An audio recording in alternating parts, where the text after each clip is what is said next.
सभी को नमस्कार और सभी का स्वागत है आज की कक्षा में।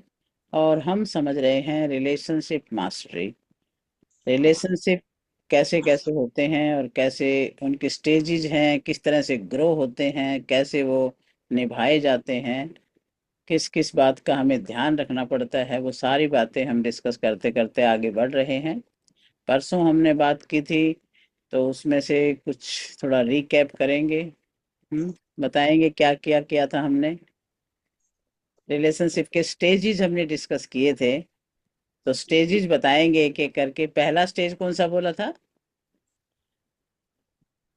सबसे पहले नंबर पे जब कपल कपल रिलेशनशिप की बात है, बाकी तो सब है ही जो भी। सबसे पहला जो रिलेशनशिप बनता है नया नया, तो उसमें क्या होता है सबसे पहले? फेमिलियर लव एंड पैशन, है ना? आया दिमाग पे था, लव याद आया। Love and love and passion, जहां पर एक्सट्रीम लेवल पे एक दूसरे से कनेक्टेड होते हैं, एक दूसरे का ध्यान रख रहे होते हैं, सारी चीजों में एक्सट्रीम लेवल की फीलिंग होती है, वो लव एंड कनेक्शन है। लव बमिंग, लव, सारा कुछ वहां पे अच्छा चल रहा होता है। एक दूसरे के लिए टाइम स्पेंड भी अच्छा करते हैं, लॉन्ग ड्राइव पे भी जाते हैं, घंटों बातें भी करते हैं, एक जैसे हार्मोनल सिचुएशन रहती है। तो वो लव एंड पैशन की स्टेज है। सेकंड स्टेज हमने बात की थी, love and no love but no passion. जब समय पैशन। बीतता है थोड़ा थोड़ा, तो रिलेशनशिप तो है, प्यार भी है, लेकिन हार्मोन्स का जो कनेक्शन है वो इतना ज्यादा अब नहीं है। यानी इंसान लाइफ में आगे बढ़ता है, तो कुछ एफर्ट भी लगाने पड़ते हैं, कुछ दूसरे कामों को भी टाइम देना पड़ता है, तो इस वजह से लव है लेकिन वो पैशनेट वाली सिचुएशन है, वो कम हो जाती है। और तीसरी स्टेज कौन सी आती है फिर? जहां पर no no passion. Love no passion, जहां पर दो व्यक्ति एक साथ कंप्रोमाइज करके रहते रहते हैं, डिवोर्स नहीं लेते, क्योंकि बहुत सारे बातें बीच में अड़ती हैं, इमोशनल कनेक्शन भी है, कुछ लेना देना भी है, बच्चों की प्रॉब्लम भी है, कोई समाज की बातें भी हैं, तो ऐसे सोचते सोचते वो फिर साथ तो रहते रहेंगे, लेकिन कोई ज्यादा पैशन नहीं, एक दूसरे के लिए लव भी नहीं है कोई, ठीक है भाई, समझौता बात चलती रहती है। और चौथे नंबर पे, और इस लेवल तक यदि कोई बात, अगर अनबन वाली सिचुएशन है, तो वो सुधारी भी जा सकती है, अगर उनमें से थोड़ी सी भी विलिंग हो कि चलो भी अच्छा रिश्ता होना चाहिए, जो शुरुआत में था वैसा होना चाहिए, तो उनके थोड़े बहुत मनमुटाव दूर करवा करके वो ठीक हो सकते हैं। ये स्टेज ऐसी है तीसरे लेवल तक की, जहां पर रिवर्स होना पॉसिबल है।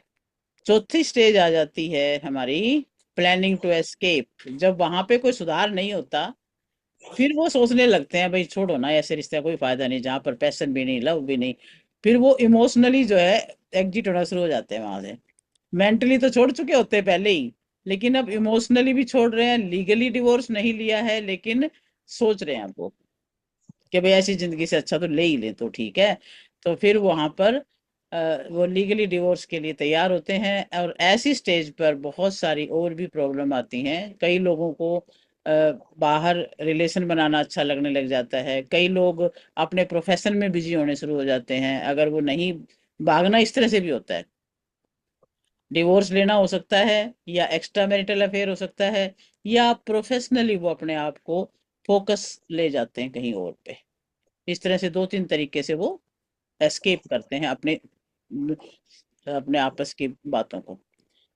उसके बाद पांचवें लेवल पे हम डिस्कस किया था कि not in love but have faith in relationship.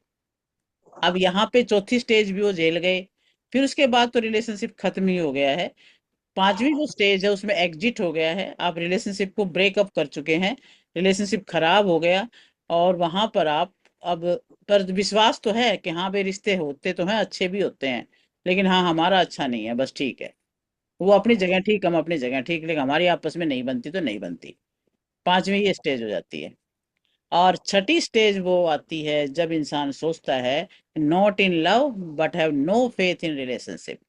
ना तो प्यार है, ना रिश्तों पर से विश्वास ही उठ गया, फिर सारी एक्सपेक्टेशंस खत्म हो गई है, क्योंकि हर चीज से उम्मीदें टूट चुकी हैं। ये सब डेडली स्टेज है, ड्राई स्टेज है। यहाँ पे इंसान कई बार बहुत टूट जाते हैं, कई बार देखा होगा, बहुत ड्रिंक करने लग गए, कोई एडिक्शन में आ गए, कोई रिलेशनशिप ठीक करने के लिए कोई ट्राई ही नहीं करे, मेंटली बिल्कुल हार जाते हैं उस वक्त इंसान। ये वो स्टेज आ जाती है। और ये सब होता इसलिए है कि मिसमैच हो गया, गलत शादी हो गई, ढंग से नहीं हुई, तो फिर वो इसी तरह के रिश्तों में चल पड़ते हैं। और एक बात और भी है, रिलेशनशिप को ना फॉर ग्रांटेड लेते होते हैं हम लोग। बचपन से इस विषय में कोई शिक्षा या कोई स्टडी हम नहीं करते हैं। बहुत तरह के कोर्स आजकल, जैसे अब अभी भी हम पढ़ रहे हैं, देखो, स्किल ओरिएंटेड कोर्स तो अभी भी चलते रहते हैं, लेकिन रिश्तों से रिलेटेड, रिश्तों के बारे में कोई भी ऐसा कोर्स नहीं है, कोई ऐसी नॉलेज नहीं है कि हम इंसानों को समझने का कोई हमें ज्ञान हो सके, किसी तरह कोई समझा सके। ऐसा कोई स्टडी हमारे पास सामने नहीं आती, ना स्कूल में, ना कॉलेज में, ना घर में, ना बाहर में, कोई भी। बस सिर्फ ये देखते हैं, हाँ भाई ये ऐसा है, ये ऐसे कर रहा है। वो ब्लेमिंग तो होती रहती है, लेकिन असल में जो ज्ञान होना चाहिए किस, वो चीज नहीं आती है। तो अब और फिर होता ये है, अभी मान लो भी कहीं चोट लग गई, कोई इंजरी है, कोई पेन है, कोई घाव हो गया है, तो कैसे चलेगी लाइफ? अगर किसी को इंजरी वगैरह हो जाए तो कोई खिलाड़ी है, उसको होगी तो क्या वो खेल पाएगा? नहीं खेल पाएगा। इसी तरीके से रिलेशनशिप में भी यदि कहीं ना कहीं कोई कमी आ गई है तो वो निभेगा कैसे? तो उस पे भी काम करना बहुत ज्यादा जरूरी हो जाता है। और रिलेशनशिप ठीक करने में भी हमने डिस्कस किया था कि दो तीन बातों का होना बहुत जरूरी है, तभी रिश्ते सुधर सकते हैं। उनमें से पहली बात थी विलिंगनेस की। जब तक वो विलिंग नहीं होगे, वो रिश्ता नहीं सुधार पाएंगे, रिवर्स नहीं कर पाएंगे अपने बिगड़े रिश्ते को वो। एक पार्टनर के चाहने से भी नहीं होगा, दोनों में थोड़ी बहुत इच्छा हो कि भाई चलो रिश्ता ठीक करें, अपनी लाइफ को जो है पटरी पे लेके चलें, तभी हो पाएगा। अगर रेसिस्टेंस है तो नहीं। अगर एक रेसिस्ट कर रहा है, दूसरा ये सोचता है कि चलो भाई मनाया जा सकता है, तो कम्युनिकेशन कोई अच्छे से कर पाए, अच्छे से क्वेश्चनिंग कोई कर पाए, कोई काउंसलर, कोई धर्मगुरु, कोई भी, तो वो अगर उसको समझा पाए, कम्युनिकेशन ढंग से कर करके उसको लाइन पे ले पाए, तो ले भी सकता है। कोई हिप्नोटिकल मेटाफर्स यूज करके, कोई एग्जांपल्स यूज करके, कोई स्टोरी यूज करके कहीं ना कहीं अगर समझ पाए तो। नहीं तो बहुत मुश्किल है। दूसरी बात थी भी फ्लेक्सिबल, फ्लेक्सिबिलिटी भी होनी चाहिए। कई बार लेडीज बहुत रिजिड होती हैं, कई बार जेंट्स बहुत रिजिड होते हैं। वो रिजिडिटी अगर नहीं छोड़ेंगे तो भी मुश्किल है, तो भी नहीं निभेगा। कई बार आपने देखा होगा कि कई लेडीज ये चाहती हैं कि मैं तो ना बहुत सफाई रहनी चाहिए मेरे घर में, तो इतनी ज्यादा सफाई कि हस्बैंड कुछ भी अगर इधर से उधर कोई चीज गिरा दे तो बहुत क्लेश कर देती हैं। ऐसा भी देखा होगा आपने। जैसे सफाई हुई है, पोछा वोछा लगा है, तो एकदम से अगर कोई आ जाए ना, तो एकदम से वो देखने लगेंगे, अभी तो पोछा लगाया था, अभी सारा खराब कर दिया। यानी उस इंसान का मूड वहीं पे खराब होने लग जाता है फिर। और कई बार हस्बैंड ये चाहते होते हैं कि मैं घर से आऊं तो मुझे घर साफ सुथरा मिलना चाहिए, सारे काम अप टू डेट मिलने चाहिए। अगर वाइफ ना कर पाए और हस्बैंड ऐसा गुस्से वाला हो, तब भी बहुत मुश्किल है, फिर भी उनका लड़ाइयाँ होनी ही होनी है। तो ये फ्लेक्सिबिलिटी अगर नहीं है तो बहुत जल्दी इस तरह से रिश्ते बिगड़ते हैं। फिर सेल्फ रिस्पेक्ट भी सब चाहते हैं। अगर कोई व्यक्ति डेली ऐसी बातें करे, दूसरे को डाउन फील कराए, उसको लो फील कराए, अननेसेसरीली उसका ध्यान ही ना रखे, उसकी वैल्यू में कोई ऑनेस्टी नहीं, कोई कंपैशन नहीं, तो इस तरह का बंदा भी नहीं निभा पाता है। तो कितना कंप्रोमाइज कोई करता है? तो सेल्फ रिस्पेक्ट हो गई, फ्लेक्सिबिलिटी और विलिंगनेस, ये चीजें बहुत मायने रखती हैं। अगर ये चीजें अगर नहीं हैं तो बहुत जल्दी रिश्ते बिगड़ते हैं। तो ये कल हमने डिस्कस कर लिया था। तो आज हम चल रहे हैं एक और तरह का, एक बहुत ही एक पर्सनैलिटी होती है, नार्सिसिस्ट पर्सनैलिटी डिसऑर्डर। सुना है कभी कि नार्सिसिस्ट पर्सनैलिटी डिसऑर्डर क्या होता है? ये मैंने भुगता है। ये आपने बताया है। मैं मेरे को ये शब्द पहली बार सुनने को मिला था आज से 2 साल पहले, जब मेरी बेटी ने हाँ, मुझसे कहा था कि मॉम, इस आदमी को डिस्क्राइब करने के लिए एक ही शब्द है और वो है नार्सिसिस्ट। नार्सिसिस्ट। तो मैंने पूछा वो क्या होता है, फिर उसने कहा आप जरा रिसर्च करो। हाँ, उसके बाद मैंने बहुत रिसर्च की और मैंने हाँ। सही पाया कि जो मेरे साथ हो रहा था आज वो आज हम नार्सिसिज्म उसी के था। ऊपर पूरा डिस्कस करते हैं कि ऐसे ऐसे डिसऑर्डर वाले इंसान भी होते हैं। अच्छा, ये डिसऑर्डर होना, ये कोई वो नहीं है भी बहुत बड़ी उनकी तरफ से कोई गलती है। ये एक जेनेटिक डिसऑर्डर हो सकता है, या उनके बिहेवियर में डिसऑर्डर हो सकता है। ये कोई बीमारी नहीं है, ये कहीं ना कहीं से उनमें आ गया वो डिसऑर्डर। जेनेटिकली आ सकता है, चाइल्डहुड में उनके साथ कहीं ज्यादा ही पैम्पर्ड हो तो आ सकता है, या इग्नोर हो तो आ सकता है, या कोई न कोई ऐसी बात उनकी लाइफ में हो गई तो आ सकता है। तो कुछ ना कुछ तो उनके साथ हुआ होता है, और वो अपने लाइफ में उसको अडॉप्ट कर लेते हैं। फिर वो मानते ही नहीं, समझते ही नहीं है। तो कई कारण इसके हो जाते हैं। तो आज इसी के बारे में चर्चा करते हैं। और ऐसे लोग जो है ना, बाहर बाहर से बहुत चार्मिंग लगते हैं, दूसरों को बहुत अच्छे लगेंगे देख करके। उनको लोग यही कहेंगे, इतना बढ़िया इंसान है भाई, ये तो इतना बढ़िया है, इतना अपना अपना केयर रखता है। खुद से वो कहते हैं, उनके नार्सिसिस्ट की अगर वो हम ट्रांसलेशन देखें तो क्या है, आत्ममुग्ध। यानी वो अपने प्रति मुग्ध होते हैं, अपने से ज्यादा प्यार करते हैं वो लोग। बस उनको खुद का ही चाहिए, बस खुद की सारी बातें पूरी होनी चाहिए, दूसरा चाहे भाड़ में। दूसरे को कितना ही कष्ट देना पड़े, कोई भी बकवासबाजी करनी पड़े, तो वो कर लेंगे। बस उनकी अपनी सारी बातें पूरी होनी चाहिए। उस टाइप के लोग होते हैं ये। तो एक एक करके ये भी, इसमें भी कई कैटेगरी बनी हुई है, तो उनको भी हम डिस्कस करते हैं। तो नार्सिसिस्ट पर्सनालिटी, ये इस प्रकार के बहुत टॉक्सिक इनका बिहेवियर होता है। और जैसे कि चीनी की कोटिंग में लिपटी हुई दवा, अगर किसी को दवा देखी है कि चीनी के ऊपर कोटिंग लगा दी, दवा मीठी थोड़ी होगी, अंदर तो जहर भरा पड़ा, उसमें कड़वाहट है बहुत ज्यादा। वैसे ही जो नार्सिसिस्ट लोग हैं, उनका जो प्यार और अटेंशन है, वो बाहर से तो आकर्षक लगता है, लेकिन धीरे धीरे वो आपकी एनर्जी और आत्मविश्वास को खा जाता है।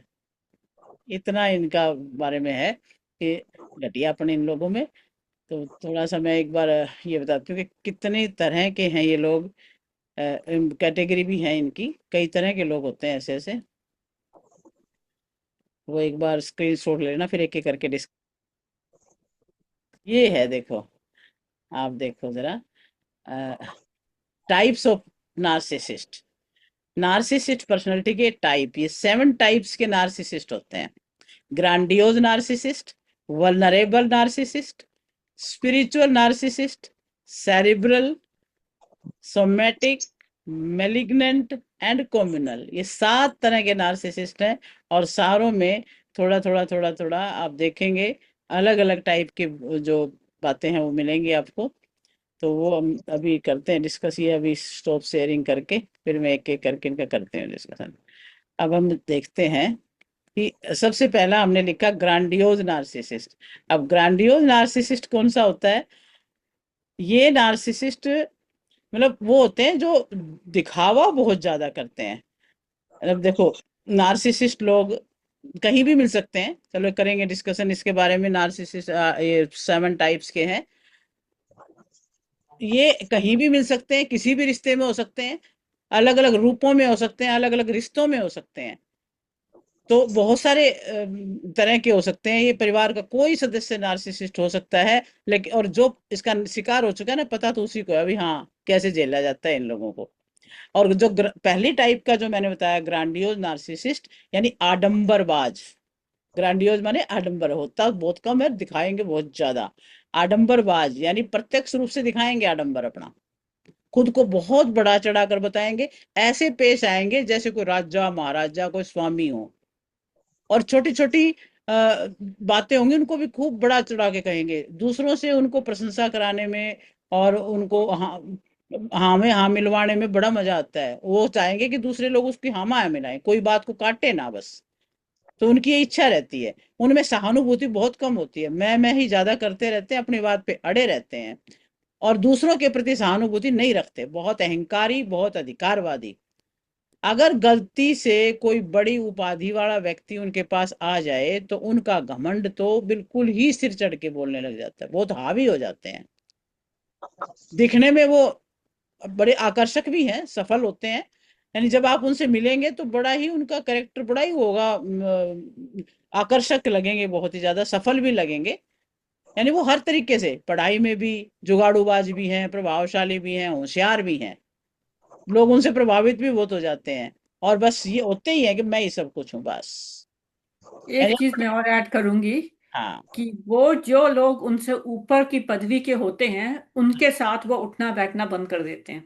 हाँ हाँ। ये मेरा पर्सनल एक्सपीरियंस है कि वो दोस्ती सिर्फ उससे रखता था जो उसकी हाँ में हाँ तो मिलाता उसकी था। हाँ में हाँ मिलाए, बस ये और यही जो है। उसकी हाँ में हाँ नहीं मिलाएगा वो उसका दुश्मन है, चाहे वो उसका कोई सगा बस दोस्त भी हो, पर कुछ भी फिर हो। वो दुश्मन हो ये जाता है। अब ये सारी बातें निकल के आएंगी, एक एक करके हम देखेंगे ना, सारे गुण निकल आएंगे और इतने अच्छे से समझ में आ जाएगा, ये जो हम सातों के सातों क्वालिटी देखते जाएंगे।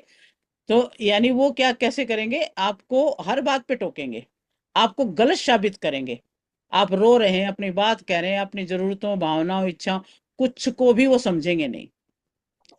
कुछ भी आप कहना चाहोगे वो कहेंगे बस पता है मुझे, हर चीज को वो। तो इस तरह से वो अ, वो ये चाहते हैं कि उनको बस उन्हीं को आंखों पे बिठा के रखो, बस सिर आंखों में बिठाओ, तारीफ करो, उनको स्वीकार करो, उनका जन्मदिन मनाओ, उनसे बहुत घमंड से उनके घमंड है तो उनको झेलते रहो। ये उनकी बुनियादी जरूरतें हो जाती हैं। तो इस तरह का है ग्रांडियोज वाला, जो बहुत आडंबर करता है, बहुत ज्यादा पाखंडबाजी करता रहता है, अंदर से कम हो लेकिन बाहर दिखावा इतने जबरदस्त तरीके से करेगा। दूसरी तरीके का आ जाता है वल्नरेबल। इसका मतलब है जो अ, शर्मिले और असुरक्षित करते रहते हैं, अंदर से क्या होता है, शर्मिले हैं वो और असुरक्षित हैं। और ये बताएंगे नहीं, गुप्त रूप से रहेंगे ये। वल्नरेबल नार्सिसिस्ट वो कैसे होते हैं, गुप्त नार्सिसिस्ट भी कहते हैं इनको। अंतर्मुखी लोग, आलोचना के प्रति बहुत संवेदनशील, कोई उनकी क्रिटिसिज्म कर दे बस तुरंत फिर एकदम से इमोशनल हो जाएंगे। अगर इन्हें जरा सा भी आभास हो जाए कि कोई इनमें कमी निकाल रहा है या बता रहा है, तो इनकी संवेदनशीलता भड़क जाती है बिल्कुल। कभी कभी वो दोषी महसूस करेंगे और कभी कभी वो दूसरों को ये दिखाएंगे कि वे कितना दोषी महसूस कर, गिल्टी, कितनी गिल्ट हो रही है उनको। और कभी कभी वो दूसरों को अपने इमोशनल हेरफेर करके उनको दोषी बता देंगे, उनको गिल्ट फील करवा देंगे, और मतलब अंदर ही अंदर ईर्ष्या का अनुभव करेंगे। उनमें जलन और नाराजगी बहुत ज्यादा हो जाती है। इस प्रकार के जो नार्सिसिस्ट हैं घर का पूरा माहौल खराब करके रखते हैं, छोटी छोटी बातों पर रोने लग जाएंगे, बहुत ही ज्यादा शिकायतें करेंगे, ड्रामा करेंगे, और अपनी छवि को लेकर सचेत रहेंगे। उनको कह दे कुछ कोई भी, तुरंत जैसे ही कोई कहेगा तो तुरंत उनका रोना धोना ड्रामा शुरू, बस। तो ये अपने जो साथ रहने वाले हैं ना, उनको सबको किसी न किसी से बर्बाद करके रख देते हैं। और वो बुरी तरह से प्रताड़ित करते हैं, शिकायत करना, गाली देना, चीखना, चिल्लाना, ये जो है इस प्रकार की जो उनकी आदतें होती हैं। और ऐसे आप घरों में कोई ना कोई मिल जाता है जो रो धो के अपनी बात मनवा लेता है। हमने तो देखा हमारे घर में भी, छोटे बचपन से ही एक बंदा जो है ऐसा था हमारे घर में, जो छठी सातवीं में था तभी अगर किसी ने थोड़ा सा भी कुछ कह दिया उसकी गलती पे, तो मैं तो अब गया, अब मरूंगा, जाके गाड़ी के नीचे कट के मरूंगा। मतलब ऐसी ऐसी, फिर वो पीछे पीछे सारा कुनबा उसके पीछे भागता कि भैया बचा के लाओ भाई इसको तो। और वो मतलब लास्ट तक भी ऐसे ही करता रहा, बड़े होने के बाद भी उसका यही था, उसको कुछ भी कह दो तो बस पूरे टेंट्रम शुरू। ये कैटेगरी है फिर वो, अंदर से जलन, खूब जलन होती है, किसी को भी देख लो उसकी जेलसी की बातें, अपने भाई बहनों की भी जेलसी की बातें करेगा वो, इतनी जेलस होता है अंदर से। और कह दो तो बस। ये हो गए फिर हमारे वल्नरेबल वाले, जो वैसे गुप्त होते हैं लेकिन अंदर से इस प्रकार से भरे हुए होते हैं। तीसरी तरह का जो है मैलिग्नेंट नार्सिसिस्ट। मैलिग्नेंट बहुत घातक होता है मैलिग्नेंट नार्सिसिस्ट, जहरीला खतरनाक टाइप का, क्योंकि इनका नार्सिसिज्म असामाजिक है बिल्कुल। अब हर व्यक्ति सामाजिक है, सामाजिक रिश्तों में सौहार्द चाहता है, लेकिन ये जो नार्सिसिज्म है ये बिल्कुल ही अनसोशल होते हैं, बहुत चालाक, धोखेबाज, और बहुत जल्दी जैसे हो जाएंगे, गुस्से में आ जाएंगे, अपशब्द बोलने लग जाएंगे, और इन्हें कोई पछतावा नहीं होता, बोल बाल के भी बस खुश रहेंगे ये। दूसरों को नियंत्रित करने में बड़ा मजा आता है इन लोगों को, चाहे कितनी भी गलतियां हो जाएं, कितने भी असभ्य हो जाएं ये लोग, किसी भी हद को पार कर जाएं, लेकिन इनके चेहरे पर एक पश्चाताप का शिकन भी नहीं आता। ये ऐसे वो लोग हैं ये। और ऐसे भी देखे हमने, हमारे गली में ही था एक, शराब पी के इतना उसने पूरे घर को टॉर्चर किया हुआ था, और फिर मजा आता था उसको, सबको भीगी बिल्ली बना करके घर में सारे कोने में लग जाते थे उनके डर के मारे, और वो खुश होता था। और सारी उम्र उसने ऐसा ही किया, मरते दम तक यही किया उसने, सबको डरा के रखना, यानी बहुत घमंडी, बहुत आक्रामक, अपने आप को ही सब कुछ समझने वाले, तो ये इस तरह। वैसे बात नहीं मानते होंगे तो इमोशनली ब्लैकमेल भी करता होगा। इमोशनली ब्लैकमेल करने वाले तो ये दूसरी टाइप के हो गए ना, ये हमारे वल्नरेबल वाले, ये अच्छा, करते हैं इमोशनली इमोशनली ब्लैक। इसमें आ जाए। हाँ, ये इमोशनली ब्लैकमेल करते हैं, और जो ये थर्ड वाला आपने रोने लग बताया है, जाते हैं, ये ये तो घातक डोमेस्टिक है, वायलेंस वाला। आक्रामक है, ये रोएंगे, ये तो रुला के मानते हैं लोगों को। अच्छा, मारने वारने वाले होंगे ये, हाँ, ये वो लोग हैं, ये तो बहुत ही ज्यादा क्रिमिनल खतरनाक टाइप। टाइप के, हाँ बिल्कुल मैलिग्नेंट, ये मैलिग्नेंट वाले बता रही हूँ मैं, बड़े ही खतरनाक होते हैं ये लोग। और चौथी टाइप के होते हैं कम्युनल नार्सिसिस्ट। कम्युनल नार्सिसिस्ट कौन सा हो गया? कम्युनल माने सांप्रदायिक जो है ना, ऐसे नार्सिसिस्ट के पास प्रशंसा पाने का अपना एक अनोखा अलग ही तरीका होता है। ये लोग, इनको ना ये प्रशंसा के बड़े भूखे होते हैं सारे नार्सिसिस्ट के, तो एक एक तो मेन कॉमन तो बात ये मिलेंगी, इनकी बड़ाई कर दो तो ये खुश हैं, बस इनसे काम निकलवाना हो, इनकी बड़ाई करके निकलवा लो, कर भी देंगे फिर ये। पर ये कुछ कम्युनल नार्सिसिस्ट क्या करेंगे? दिखावा करेंगे, समाज में दान पुण्य करेंगे, दयालुता के काम करेंगे, अच्छे वो लोग, ताकि ये कहें बड़ा सज्जन है भाई ये तो है, लोगों की प्रशंसा बटोरने के लिए कुछ भी कर देते हैं ये। नैतिक रूप से अपने आप को बहुत ही टॉप का दिखाएंगे, निस्वार्थ सेवा कर रहे हैं भाई, नैतिक मूल्य इतने ऊंचे हैं, मंदिरों में दान दे रहे हैं, और भाई दूसरों के बारे में ज्यादा सोचते हैं, तो ये सामाजिक गतिविधियों में बहुत ज्यादा भाग लेंगे, पर किस लिए? दिखावे के लिए। इससे फिर क्या होता है, जो वास्तव में समाज सेवी बंदे हैं उनके नाम को भी बदनाम करते हैं फिर ये,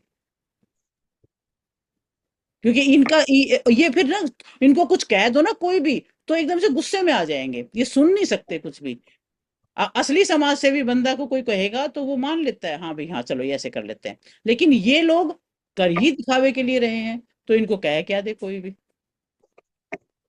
ये ये वो लोग हैं, जब उनकी अच्छाई पर कोई भी सवाल उठा देना या किसी का ध्यान चला जाए, तो बहुत ही ज्यादा आक्रामक हो जाएंगे, लड़ेंगे झगड़ेंगे, उल्टा सीधा खूब बोल लेंगे, क्योंकि उनका उद्देश्य तो ये है कि भी मुझे भगवान मानो, बस मुझे ही मानो सब कुछ, मुझ पर सवाल मत करो, मुझे नोटिस मत करो, मेरे गुणगान करो।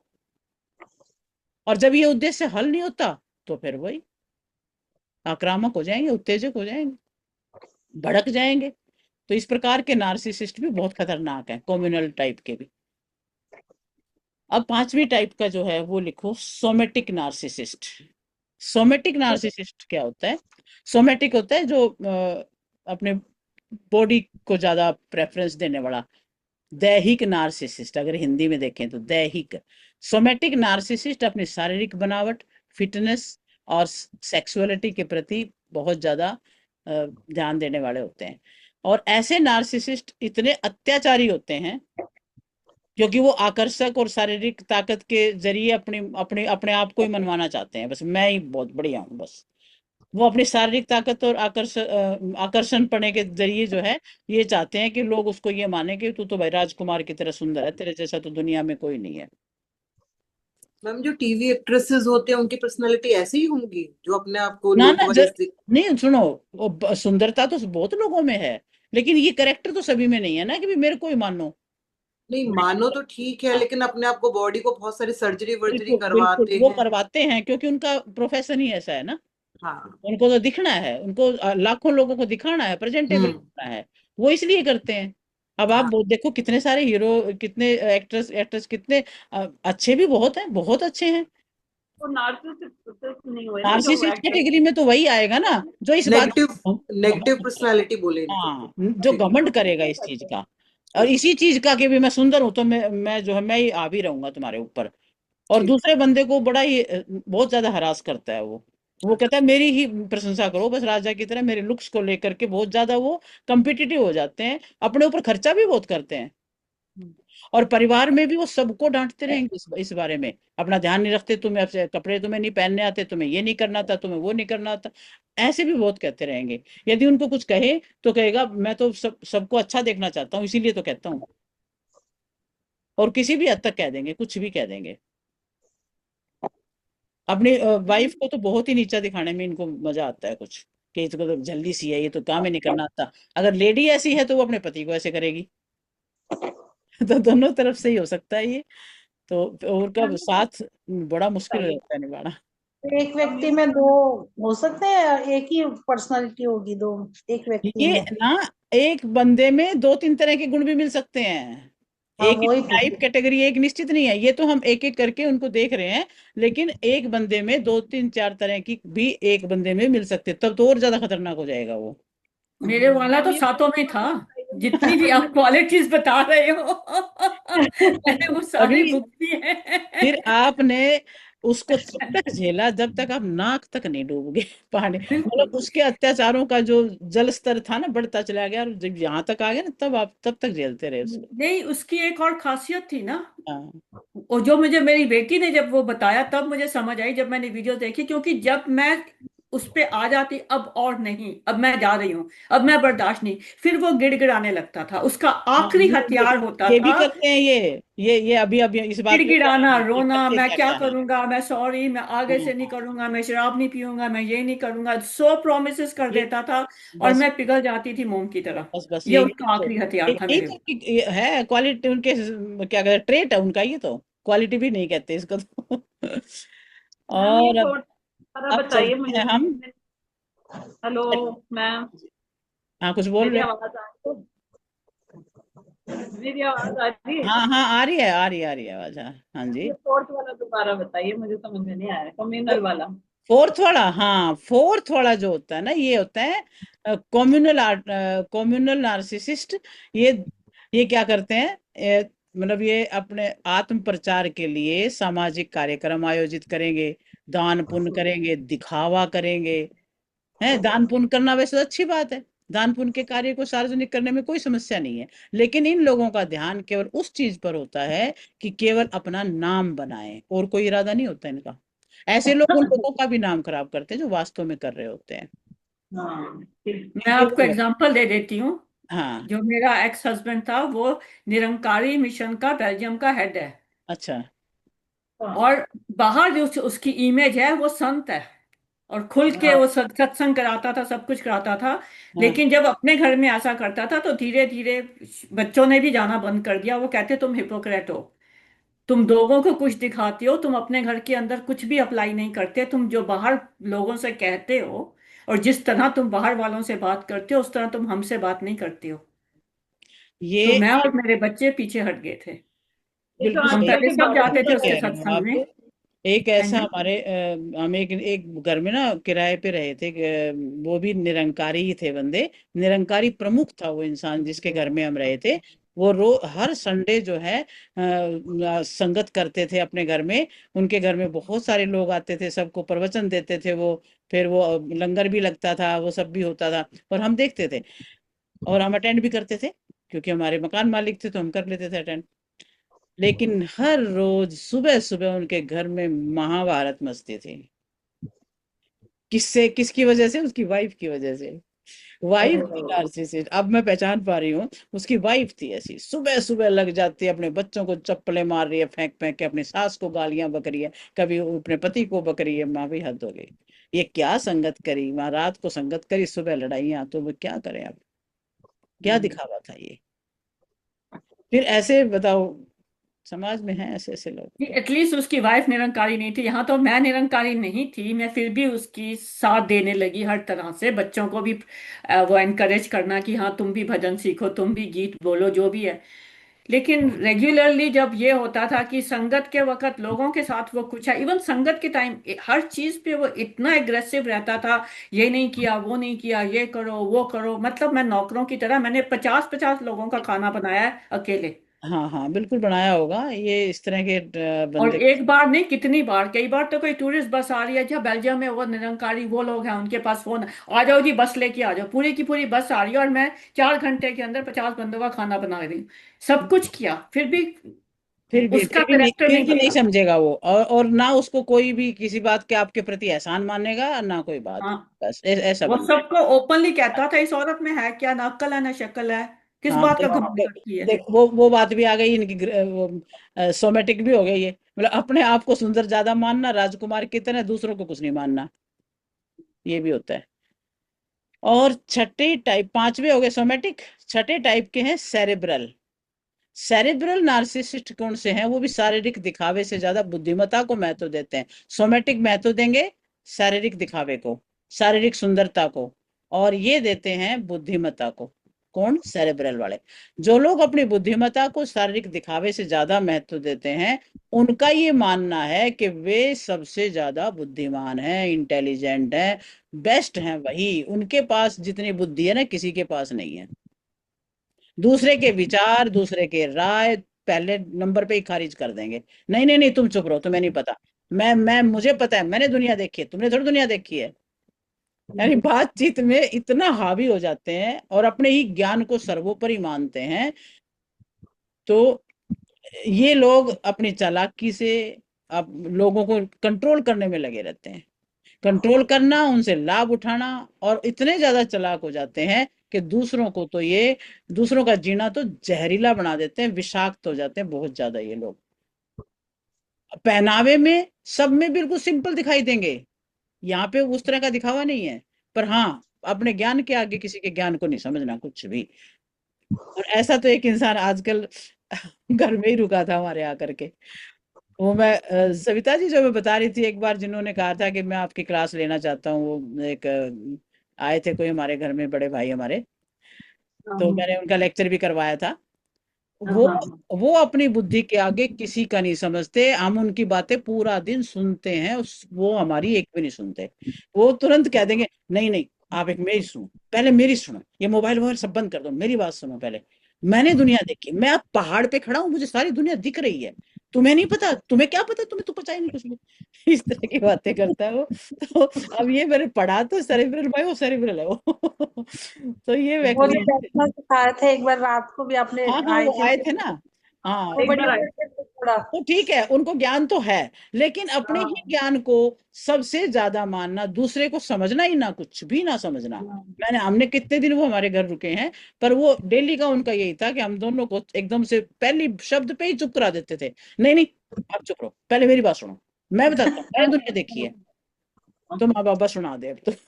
तो हम सुन लेते थे। तो अच्छा, एक बात और है, जो सुन लेते हैं ना, वो एम्पैथेटिक होते हैं बंदे। ऐसे लोगों को, ऐसे जो एम्पैथेटिक है वो पसंद आ जाएंगे उनको। तो क्यों कि वो सुन लेते हैं उनकी बात, वहां उनकी उनकी इच्छा पूरी हो जाती है ना, वो उनकी सुनाना चाहते सुनाने हैं की दूसरे इच्छा को। पूरी हो जाती है, ये है। चलो, अब सातवीं टाइप के हमने देखा, स्पिरिचुअल नार्सिसिस्ट। अब सुनने में तो अजीब लगेगी ना बात, ये कि स्पिरिचुअल भी नार्सिसिस्ट भी, दो दो बातें, तो ये थोड़ी अजीब तो है, लेकिन ऐसा व्यवहार भी करने वाले लोग हैं।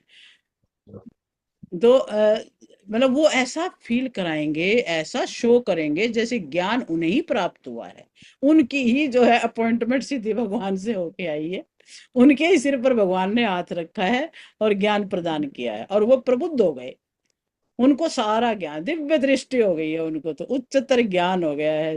और फिर वो इस तरह की बातें करेंगे, भाई उनको आत्मज्ञान, सारी शक्तियां उनके पास मिली हैं उनको, और दूसरे लोग इतने प्रभावित हो जाएंगे ऐसे लोगों से। और वास्तव में चाहे हुआ ना हो, बातों की हेरफेर इतनी जबरदस्त तरीके से करते हैं, कुछ चीजों को रट लेंगे, बार बार उन्हीं को बड़बड़ाते रहेंगे, जीभ पे कुछ अंदर ही अंदर बड़बड़ाते रहेंगे।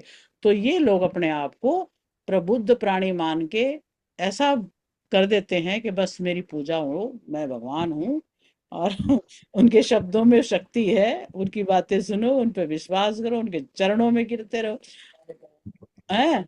और उन लोगों को मतलब नीची दृष्टि से देखो, जो उनके विश्वास से सहमत नहीं है, जो भी नहीं मानेगा ना, उसको बहुत नीची दृष्टि से देखेंगे, बहुत ही ज्यादा उसको निकृष्ट समझेंगे, ये तो बिल्कुल ही ऐसा है।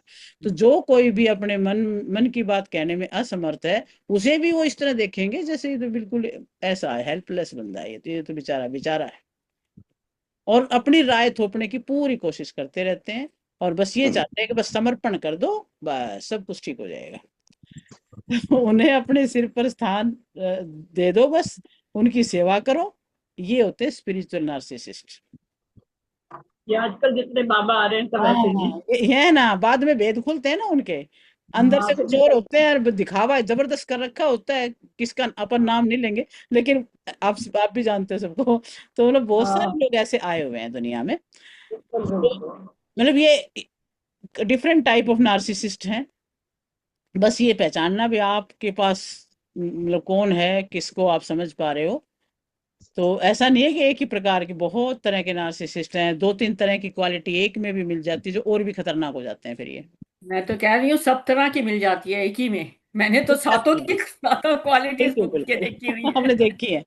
अच्छा अब मैं, एक ही आदमी में। और मेरी जिंदगी में कभी कोई ऐसा, यू वुडंट बिलीव, 40 साल का मेरा वर्किंग कैरियर है, बिल्कुल।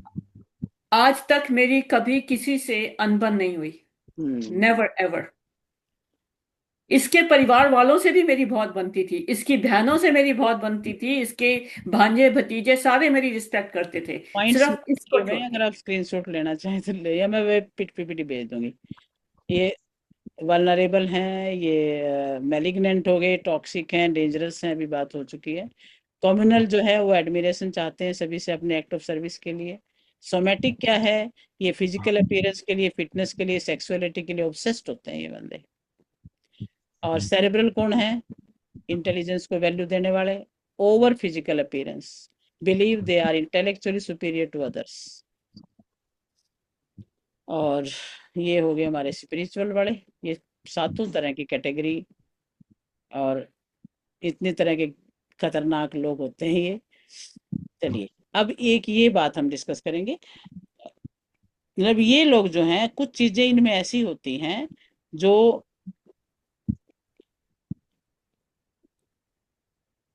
9 थिंग्स ए नार्सिसिस्ट डज, ये करते हैं ऐसा। 9 चीजें ऐसी हैं जो ये इनके उनके एक्टिविटीज में आप देखोगे। They become overly defensive, overly defensive हो जाते हैं ये लोग। मतलब जब इनको ये पता लगता है ना, इनकी असलियत पता लग गई, तो तुरंत अपना रंग बदलना शुरू कर देंगे। नार्सिसिस्ट इंसान उसके साथ रहने वालों की जिंदगी को नरक बना देते हैं। उन्हें ये लगता है कि वे ही सही हैं, बस बाकी सब पागल हैं। और वे जबरदस्ती ब्लेम करने की कोशिश करते रहेंगे। तो जैसे कि ये ओवरली डिफेंसिव, अब थोड़ा वो डिफेंस तो सभी करते हैं, लेकिन जब इन्हें भी ये पता लग गया ना कि तुम्हारी गलतियां पकड़ी जा रही हैं, अब तुम पकड़ में आने लग गए हो, तुम ज्यादा चालाक नहीं बन सकते, तब ये क्या करेंगे, चीखना चिल्लाना, गालियां बकना, मारना पीटना, ऐसी हरकतें शुरू कर देंगे। और मतलब दूसरे बंदे की सारी फैसिलिटीज बंद कर देंगे, उनको डराएंगे धमकाएंगे, रो रो के टेंट्रम करते रहेंगे। और ऐसा शो कर देंगे जैसे आप उनको बहुत सता रहे हो, खुद को मारने पीटने हाँ लग जाएंगे, खुद के ऊपर टॉर्चर करना दिखा देंगे। तो ये सेल्फ डिफेंस में किसी भी हद तक जा सकते हैं, आपको डराने के लिए, आपको नुकसान करने का नाटक भी करने लग जाएंगे। और और भी ज्यादा रिएक्शन आ रहा है तो खुद के ऊपर करने लग जाएंगे। तो इस तरह से ये डिफेंसिव उसमें भी आ जाते हैं। अच्छा दूसरा इसमें और क्या करते हैं ये गैस लाइट यू। अब ये गैस लाइट वर्ड मैंने पहली बार ये जब पढ़ते वक्त ही देखा, गैस लाइट भी कुछ होता है। गैस लाइट यू मतलब वे बहुत ज्यादा गैस लाइट करते हैं, मतलब आपका पॉइंट ऑफ व्यू जानना ही नहीं चाहते, आपको समझना ही नहीं चाहते, एकदम रिजेक्ट कर देंगे। और कभी इमोशनल वे में, कभी डाउट करके। तो ये लोग इतना ज्यादा गैस लाइट करने की कोशिश करते हैं, स्पेशली इमोशनल वे में। कैसे, मतलब आपको बिल्कुल ही लो फील कराने के लिए ये कहेंगे, "भाई, तुम्हें तो याद तो रहता नहीं कुछ भी", है झूठा साबित करेंगे। और उन पर इस तरीके से इमोशनली मेंटली टॉर्चर करेंगे। और बाहर से ओवर स्वीट बने रहेंगे, पहले उसको इतना फील करा देंगे बहुत ज्यादा, तेरे को तो कुछ याद नहीं रहता, तू झूठ बोल रही है, तू ये कर रही है, वो कर रही है। और उसके बाद फिर जब वो दुखी हो जाए ना, वो सोचे मैंने ऐसा कब कर दिया, वो अपने आप पे बेचारी परेशान हो जाएगा दूसरा बंदा।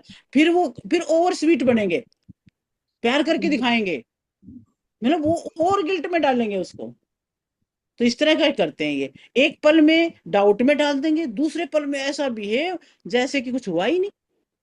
उनके नॉनसेंस बर्ताव के बावजूद मतलब ड्रामा प्यार का भी कर देंगे वो, कि आपका बड़ा केयर कर रहे हैं, बहुत आपका केयर कर, बहुत आपके बारे में सोचते हैं।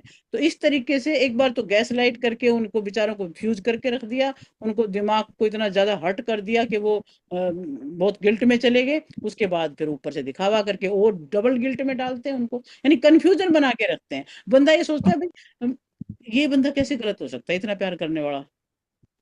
तो इस प्रकार के डाउट में डाल के रखेंगे। तो ये गैस लाइट मतलब दिमाग को कंफ्यूजन में डाल के रखते हैं ये लोग। तीसरा पॉइंट आता है they play the victim. They play the victim मतलब आपके लिए, मतलब वो इस तरह की बिहेव करेंगे कि जैसे आपके लिए कुछ कर करके थक गए, लेकिन इन्हें कोई समझता ही नहीं है। कहते मैंने इतना किया तुम मेरे को समझते ही नहीं हो। इनकी तकदीर इतनी खराब है, अपना विक्टिम मेंटेलिटी बन जाती है कि मैं तो कर करके थक गया, मैं तो हार गया, मुझे कभी कुछ मिला नहीं, फिर भी मैं इतना कर रहा हूँ। इवन ये इतने भी हो जाते हैं कि अपने माँ बाप के बारे में भी बताना शुरू, मेरे को तो माँ बाप ने भी इतनी पीड़ा दी, मेरे को पापा इतने मारते थे, मम्मी इतना मारती थी, मेरे को टॉर्चर करते थे, मेरे को कभी खाने को नहीं दिया, पीने को नहीं दिया।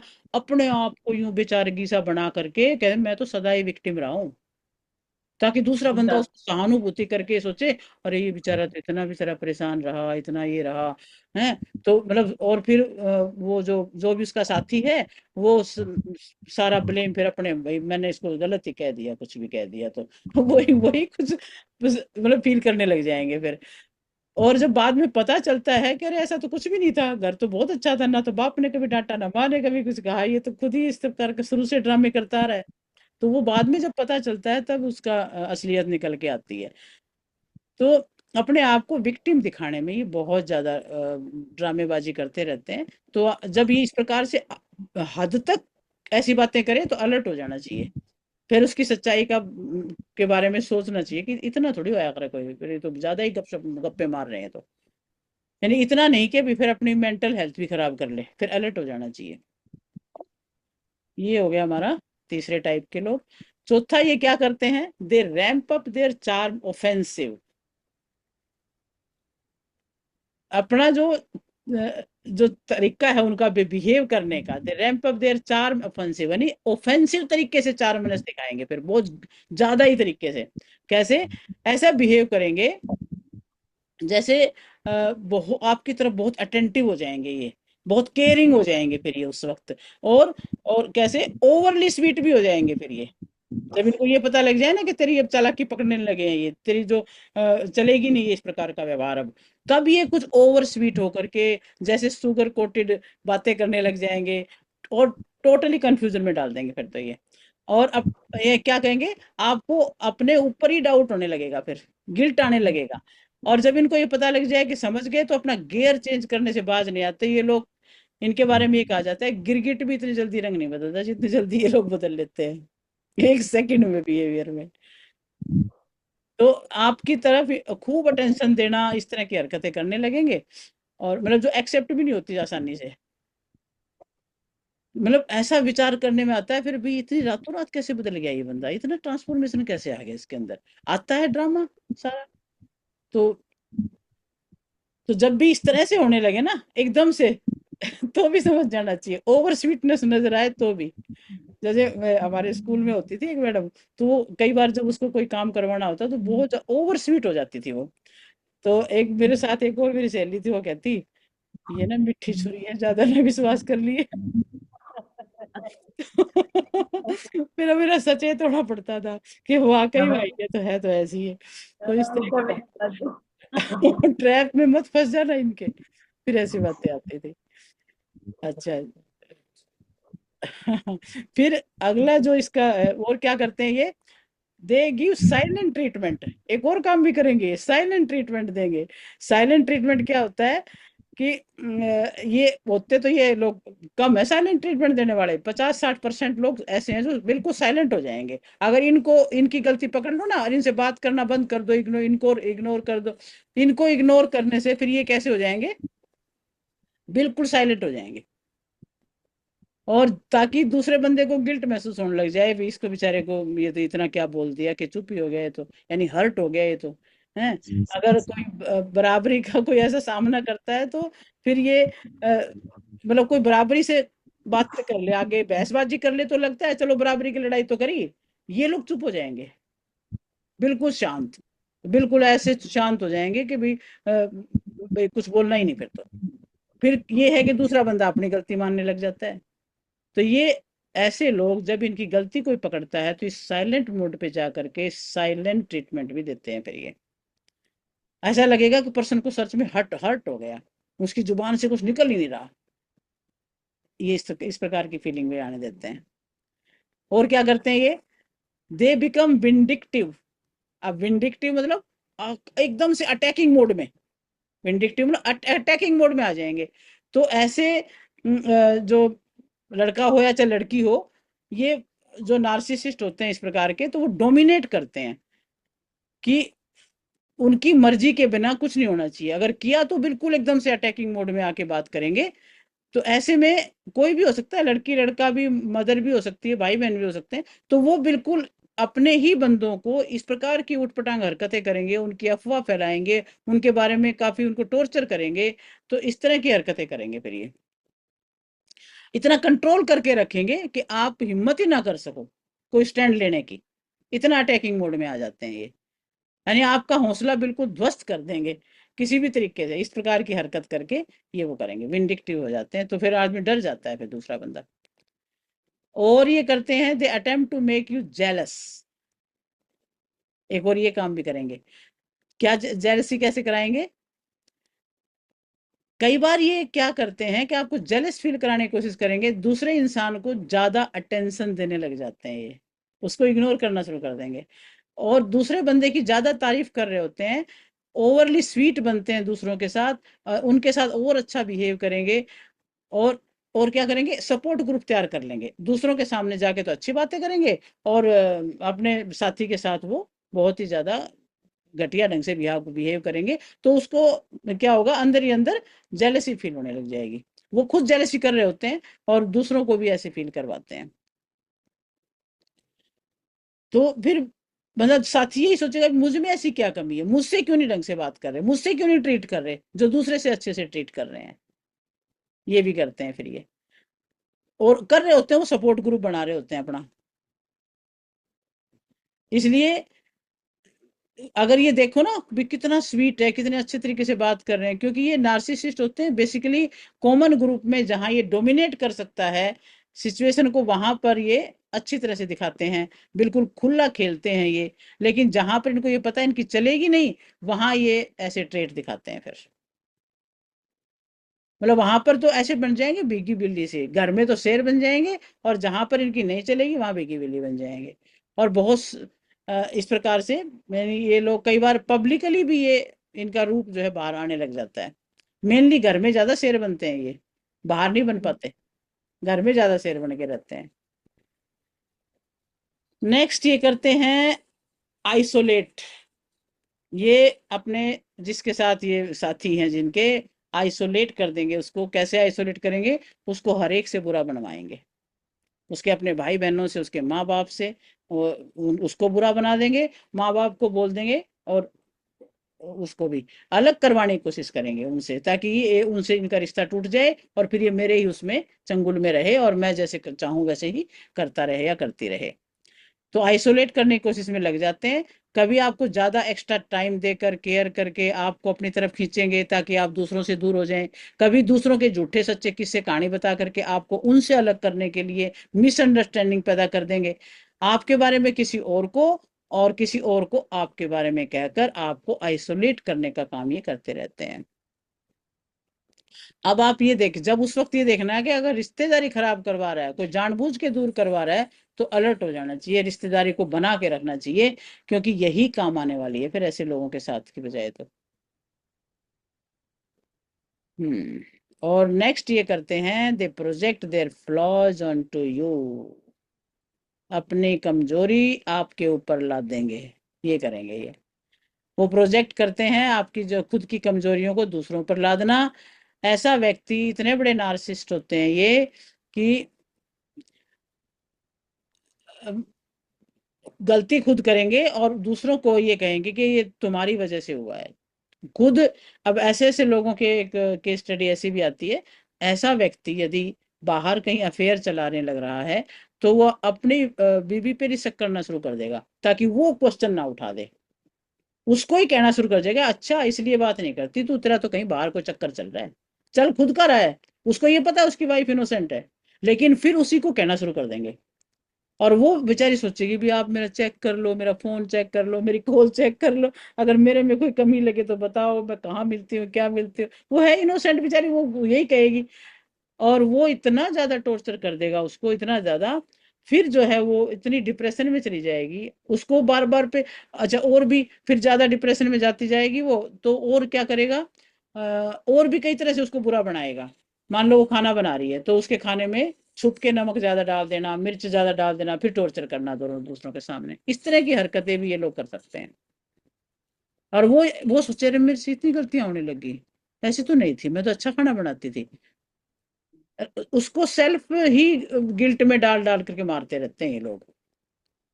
और जब वो थोड़ा बहुत टॉर्चर होने के बाद थोड़ा समझने लगती है, अलर्ट होने लगती है, तब वो सारी बातें उसके सामने आने लगती हैं। फिर वो एक ऐसी केस स्टडी भी है कि एक ऐसे पति ने किया था, खुद कहीं चक्कर चलाया, लव मैरिज थी उसके साथ, उसके बावजूद कहीं उसका अफेयर हुआ, और फिर उसने अपनी पत्नी को ही टॉर्चर करना शुरू किया, हर चीज में कमी निकालना, कि तू तो खाना अच्छा नहीं बनाती, तेरे में तो ये कमी है, तेरे में तो ये कमी है, तू सफाई भी ढंग से नहीं करती, तू कोई काम ढंग से नहीं करती, सारे कामों में कमियां निकाल देना उसका। और ये भी ये तू मेरी तरफ इसलिए ध्यान नहीं देती, तेरा कहीं चक्कर चल रहा है, ये भी कह देना। तो वो इतनी परेशान होगी, इतनी ज्यादा परेशान हो गई कि वो खुद ही अपने आप को मायूस समझने लग गई। फिर वो उसके पेरेंट्स आए, तो पेरेंट्स के सामने भी वही शिकायतें शुरू कर दी। और वो बेचारी कहे भी, मैंने तो ऐसा किया नहीं कभी भी, अच्छी भली जॉब करने वाली थी, इन्होंने मेरे से जॉब भी छुड़वा दी, और अब ये बातें हो रही हैं। तो वो इतनी ज्यादा परेशान हो गई, फिर उसने सोचा, एक दिन लेटे लेटे सोचने लगी, वो कहती है कि भाई, मैं सच में ऐसी हो गई या मुझे बनाया जा रहा है। खुद के अंदर से ही क्वेश्चन आया। फिर उसने थोड़ा सा समझदारी से काम करना शुरू किया, अलर्ट होकर के देखना शुरू किया कि अगर तो बनाया जा रहा है तो मुझे सचेत होने की जरूरत है। फिर उसने जानबूझ के करने शुरू कर दिए जो उस पे आरोप लग रहे थे, वो नमक नुमक डालने वाले या जो कमियां निकाली जा रही थी, वो वास्तव में करनी शुरू कर दी घर के कामों में। जानबूझ के नमक ज्यादा डाल देना, जानबूझ के मिर्च मिर्च ज्यादा डाल देना। फिर वो कहें, बोले हाँ मेरे से ना आजकल ऐसा ही हो जाता है, कई दिनों से हो रहा है, मेरे को ना कहीं साइकियाट्रिस्ट पे दिखा दो। अब वो जब वो समझ गई, तो फिर वो ऐसे करने लगी। फिर उसको पता चला कि ये तो मेरे साथ खेल खेला जा रहा था। फिर उसको ये भी समझ में आया कि उन्हीं का कोई न कोई चक्कर है। फिर उसने अपने मोबाइल को रिकॉर्डिंग ऑन करके कम रूम में छोड़ दिया। तब उसको भेद भी खुल गया सारा। फिर वो कहते, तुम क्या मतलब, वो कह डिवोर्स तक की बात कहने लग गया था। फिर उसने कहा, डिवोर्स तुम क्या दोगे, डिवोर्स तो मैं दूंगी, तुमने मेरे को इतना टॉर्चर किया कितने दिनों से, और अब और चक्कर तुम्हारे चल रहे हैं, तुम इस प्रकार की बातें कर रहे हो सारी। उसने फिर सच निकाल करके फिर उसने इसको डिवोर्स दिया, और उससे फिर वो पीछा छुड़ाया। तो इस तरह के भी नार्सिसिस्ट लोग ये ऐसा ऐसे काम भी करते हैं। तो फिर अब हम, ये तो इनकी आदतें हो गई। और और अभी देखते हैं कि नेक्स्ट स्लाइड देखते हैं क्या है। हाँ, अब और क्या होता है, बिगेस्ट वीकनेस कौन सी होती है इन लोगों की। ये 10 बिगेस्ट वीकनेस भी होती है इनकी।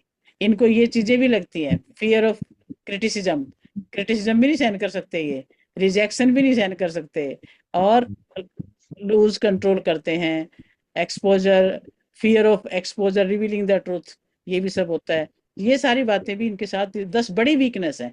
जब ये वीकनेस पकड़ करके भी हम इनको समझ सकते हैं। अभी हम इसको पर ये फियर ऑफ क्रिटिसिज्म क्यों होता है? क्योंकि वो तो सिर्फ क्रिटिसाइज ही करते हैं हर चीज को, हाँ, तो फिर फियर कहाँ से आया उनमें? फियर तो ये है कि वो उनको ये रहता भले है, कोई क्रिटिसाइज ना करे, है नहीं वो तो ना, उनका वो तो काम ही क्रिटिसिज्म है। सहन ही नहीं कर सकते दुनिया ना। दुनिया में दिखावा करते हैं ना, हम बहुत अच्छे हैं, तो उनको ये लगता है कि हमें कोई बुरा ना कह दे कि हाँ नहीं ये तो बुरा ना ऐसे कहते, देखो ये आले क्रिटिसिज्म से बहुत डरते हैं। भाई कोई उसके बारे में बुरा बोलना, उसकी गलती निकालना उनको बिल्कुल बर्दाश्त नहीं होता, बिल्कुल पसंद नहीं आता। जब वो कोई उनकी क्रिटिसिज्म कर दे और उसका दिल टूट जाए, तो कई तरह की इनसिक्योरिटी सामने आने लगती है उनको, फिर गुस्सा करने लगेंगे। उनका असली स्वभाव जो है ना, वो फिर फूट पड़ता है फिर उनका, क्योंकि वो बहुत ही हैं। अपने आप को नकली चेहरा बना के प्रस्तुत कर रहे थे, अब उनकी वो असलियत पकड़ में आने लगी।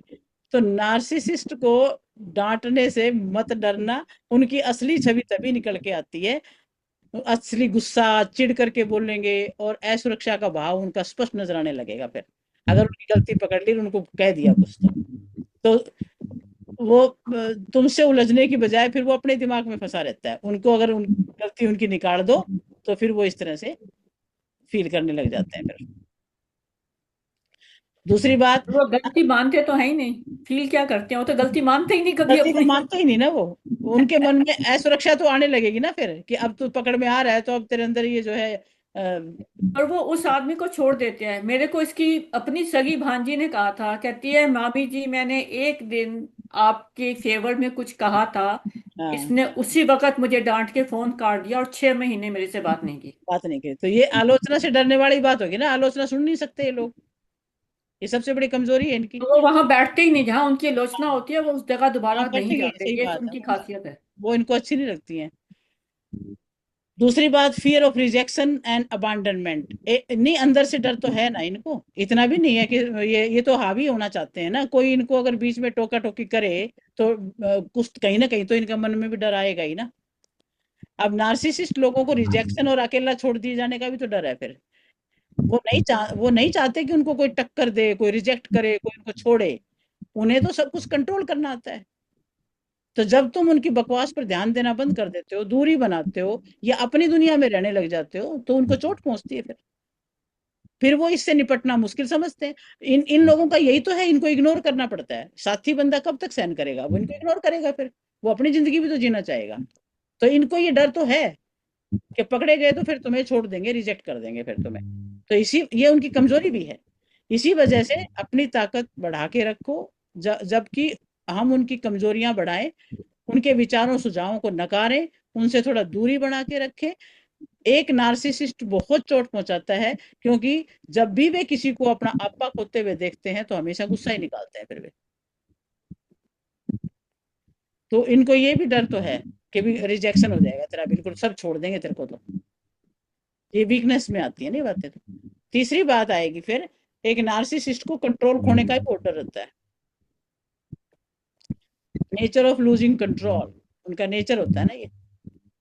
तो उनको कंट्रोल खोने का बहुत डर रहता है, क्योंकि वे व्यक्ति और स्थिति पर राज करना चाहते हैं। उन्हें सब कुछ अपने हाथ में चाहिए। वे सोचते हैं कि उन्होंने सब कुछ समझ लिया है, लेकिन अगर चीजें उनकी मर्जी के मुताबिक नहीं हुई ना, तो वे छोड़ देंगे तुम्हें। तो अपने आइडियाज उनसे शेयर करो। जब तुम उन्हें असल में लागू करोगे, तब उसे लगेगा कि वे तुम्हारे ऊपर कंट्रोल खो रहे हैं। यानी अपने आइडियाज उन्हें बताने चाहिए जरूर जरूर। जब तुम बिना उनसे पूछे अपने फैसले लेने लगते हो ना, तब उन्हें लगता है कि तुमने उसे ठुकरा दिया है, जैसे तुम्हारे उनकी पकड़ ढीली होती जा रही है। उनको इस बात का डर है कि भाई तुम्हें अगर पकड़ लिया ना, ये थोड़ा बहुत भी छूट मिल गई, इन्होंने पकड़ लिया, तो फिर तुम्हारा कंट्रोल तो खत्म। तो एक नार्सिसिस्ट के लिए उनकी ताकत तभी असली होती है, जब सब लोग उनके कहने में चलें। वो गुस्सा करें, गाली गलौज करें, दबदबा कायम रखें, क्योंकि वो अंदर से तो खाली है। असल में कुछ भी नहीं कर सकते, बाहर जो दिखाते हैं उतना थोड़ी कर सकते हैं। तो झूठा कंट्रोल बना के रखते हैं, एक ऐसा भ्रम बना के रखते हैं, और जिसे वो कभी सच में निभा नहीं सकते। ऐसा भ्रम बना के रखते हैं। और तुम्हें असल में मतलब खोना नहीं है, लेकिन इस झूठी ताकत से इतना डर लगता है कि तुम अपनी असली ताकत भी नहीं दिखा पाते। जो साथी है वो इसके साथ ये बनता है फिर। तो उसके लिए कि वो अपनी ताकत दिखाने लगे, अपनी बातें उससे शेयर करना बंद करे, उसकी बिना अनुमति लिए काम करना शुरू करे, तो कुछ ही दिनों के लिए थोड़ा झंझट तो होगा, मन की शांति भी खत्म होएगी। लेकिन वो बिल्कुल उस तरह का इंसान है जो खुद से ज्यादा प्यार करता है, और उसको ये चीजें बिल्कुल फिर अच्छी नहीं लगेगी, वो अपने आप को टूटा हुआ महसूस करने लगेगा। और नेक्स्ट वो क्या करता है, और क्या डर है उसको, fear of exposure, revealing the truth. Expose होने का डर भी रहता है उसको। एक्सपोज होने का डर, यानी अंदर से वो असली रूप दिखाने से डरता है। बाहर से दिखाता है ना वो तो। जब भी तुम उसे किसी ऐसे काम के बारे में पूछते हो जिसमें वो अच्छा नहीं है या नहीं जानता, अगर वो बात पूछ ली तो वो घबराएगा। माहौल थोड़ा अजीब हो सकता है। अगर तुम उसे किसी के सामने उसकी गलतियां बताते हो, टोकते हो, तो अचानक असली रूप में आ जाता है, चिल्लाएगा, जोर जोर से बोलेगा, बचाव की मुद्रा में आ जाएगा फिर वो। खासकर जब वो किसी और का दिखावा कर रहा है। अगर उसे डर लगता है कि सबके सामने उसका असली रूप पता लग जाएगा, तो वो इस टाइप से हरकतें करेंगे। जैसे तुमसे अकेले में चिल्ला रहा हो, तुम उसके लिए खतरा बन गए हो, इसलिए वह तुमसे उलझना बंद कर देता है फिर। तो वक्त के साथ उसे समझ में आ जाता है कि तुमसे उलझने का कोई फायदा नहीं, उनकी पकड़, उनका दबदबा यहाँ नहीं चलेगा। ये फियर भी रहता है उसको। और अगली उनको क्या रहता है, अगली वीकनेस क्या है, वो इमोशनली डिपेंडेंट होते हैं ना। तो emotional loss of emotional dependency, emotional dependency की सप्लाई बंद हो जाएगी उनकी। उनको ये भी रहता है फिर। तो क्या होता है कि एक नार्सिसिस्ट दूसरों की तारीफ और स्वीकार्यता को खुद संभालता है। उसे हमेशा डर है कि आज जो मेरी लोग तारीफ कर रहे हैं ना, वो इस वजह से कर रहे हैं क्योंकि वे मुझे खोना नहीं चाहते। इसलिए वो उन लोगों से जुड़े रहते हैं जो उनकी तारीफ करते रहते हैं। उनको इमोशनल सपोर्ट चाहिए बहुत ज्यादा। तो जो उनकी तारीफ करेगा उनसे वो जुड़े रहते हैं। तो इस तरह से उनसे बहुत फायदे मिल सकते हैं। हो सकता है वो आपके लिए ऐसे काम भी कर दे जो आमतौर पर नहीं करते। यानी इमोशनली ब्लैकमेल ये हो सकते हैं। अगर इमोशनली कोई इनको हैंडल करे तो किया जा सकता है। ये इनकी वीकनेस है। और अब नेक्स्ट ये क्या इनकी कमजोरी है, यानी कि अब वो क्या करेंगे, डिस्टेंस फ्रॉम रियल सेल्फ। कौन सा नंबर है मैम इसका? छठे नंबर की बात कर रहे हैं अब हम, डिस्टेंस फ्रॉम अच्छा, रियल सेल्फ। अरे बात ये मेरे तो पता नहीं नेटवर्क खराब हो गया था। अच्छा, मैं दे दूंगी पीपीटी, पॉइंट बता दूंगी मैं आपको, कोई बात नहीं है। तो ये है कि भी इनको, ये छठे नंबर पे हमने लिखा था ना, डिस्टेंस फ्रॉम रियल सेल्फ। अपने सेल्फ से डिस्टेंस कैसे होता है वो देखते हैं। यानी नार्सिसिस्ट जो भाग रहा होता है ना खुद, उसका असली खुद से ही भाग रहा होता है वो बस लोगों के सामने लोगों को मनाने, झूठ बोलने, उनके हावी होने में ही लगा रहता है। अपनी कमजोरियों का सामना करने की बजाय उन छुपाता रहता है उनको, और दिखावा करता है, अपनी नकली छवि बना के रखता है। बहुत चालाक होता है, काम में अच्छा रहता है, हमेशा ये सोचता है कि लोग उसे कैसे देखें। मेहनत करने के बाद भी अपना चमकदार नकली चेहरा बना के रखता है, लेकिन अंदर से डरता है कि असली पहचान सबके सामने आ जाएगी। अगर तुम उसकी कमजोरियां पकड़ सको, उसे दिखा सको कि चाहे वह कितनी भी नकली चेहरे बनाए, उससे क्या, मैं तो तुम्हें जानती हूँ या जानता हूँ, मैं तुम्हें दिखा सकता हूँ तुम्हारा चेहरा। तो ये नार्सिसिस्ट पर बढ़त बन जाती है फिर, अगर कोई उसका असली चेहरा उसे दिखाने लगे, फिर वो खत्म होने लगता है। उसके बाद बात आती है जिम्मेदारी की। जिम्मेदारी से वो बचता है, fear of accountability. Fear of accountability यानी वो अपनी गलती नहीं मानता, अपनी जिम्मेदारी लेने से डरता है, अपनी कमजोरियां जानता है, लेकिन फिर भी आगे बढ़ने से डरता है। इसलिए बस दूसरों को दोष देता रहेगा। जिम्मेदारी टालना कुछ ऐसा है, किसी और ने मेरे साथ ऐसा किया, यानी वो जिम्मेदारी से टालने की बात करेगा, क्योंकि वो सबको कंट्रोल और डोमिनेट करता है। कभी जवाबदेही तो अपनी तो रखता ही नहीं, इसीलिए दूसरों को आजमाता रहता है, आदेश देता रहता है। वो चाहता है सब उसकी बात माने। अगर कुछ गलत होता है तो वो और ज्यादा कंट्रोल करता है फिर। अगर गलती उसकी हो तो किसी और को दोष देता है फिर वो। तो ये समझना होगा कि वो अपनी गलती कबूल नहीं करेगा, लेकिन जैसे ही तुम उसको गलत करोगे, सबूत इकट्ठा करोगे, उसके सामने रख दोगे ताकि वो एक इनकार ना कर सके, तब उसको समझ में आएगा कि तुम पकड़े गए। और उसको अगला डर होता है अपने इमोशनल इंटीमेसी का, fear of emotional intimacy. Fear of emotional intimacy का डर है उसे। जैसे कोई नार्सिसिस्ट, जब कोई उसके बहुत करीब आने लगता है तो वो, उसे डर लगने लगता है, क्योंकि वो किसी पर भरोसा नहीं करना चाहता। वो कमजोर, और किसी के करीब महसूस करना ही नहीं चाहता। अगर तुम किसी तरीके से उसे भावनात्मक रूप से अपने ऊपर निर्भर बना सको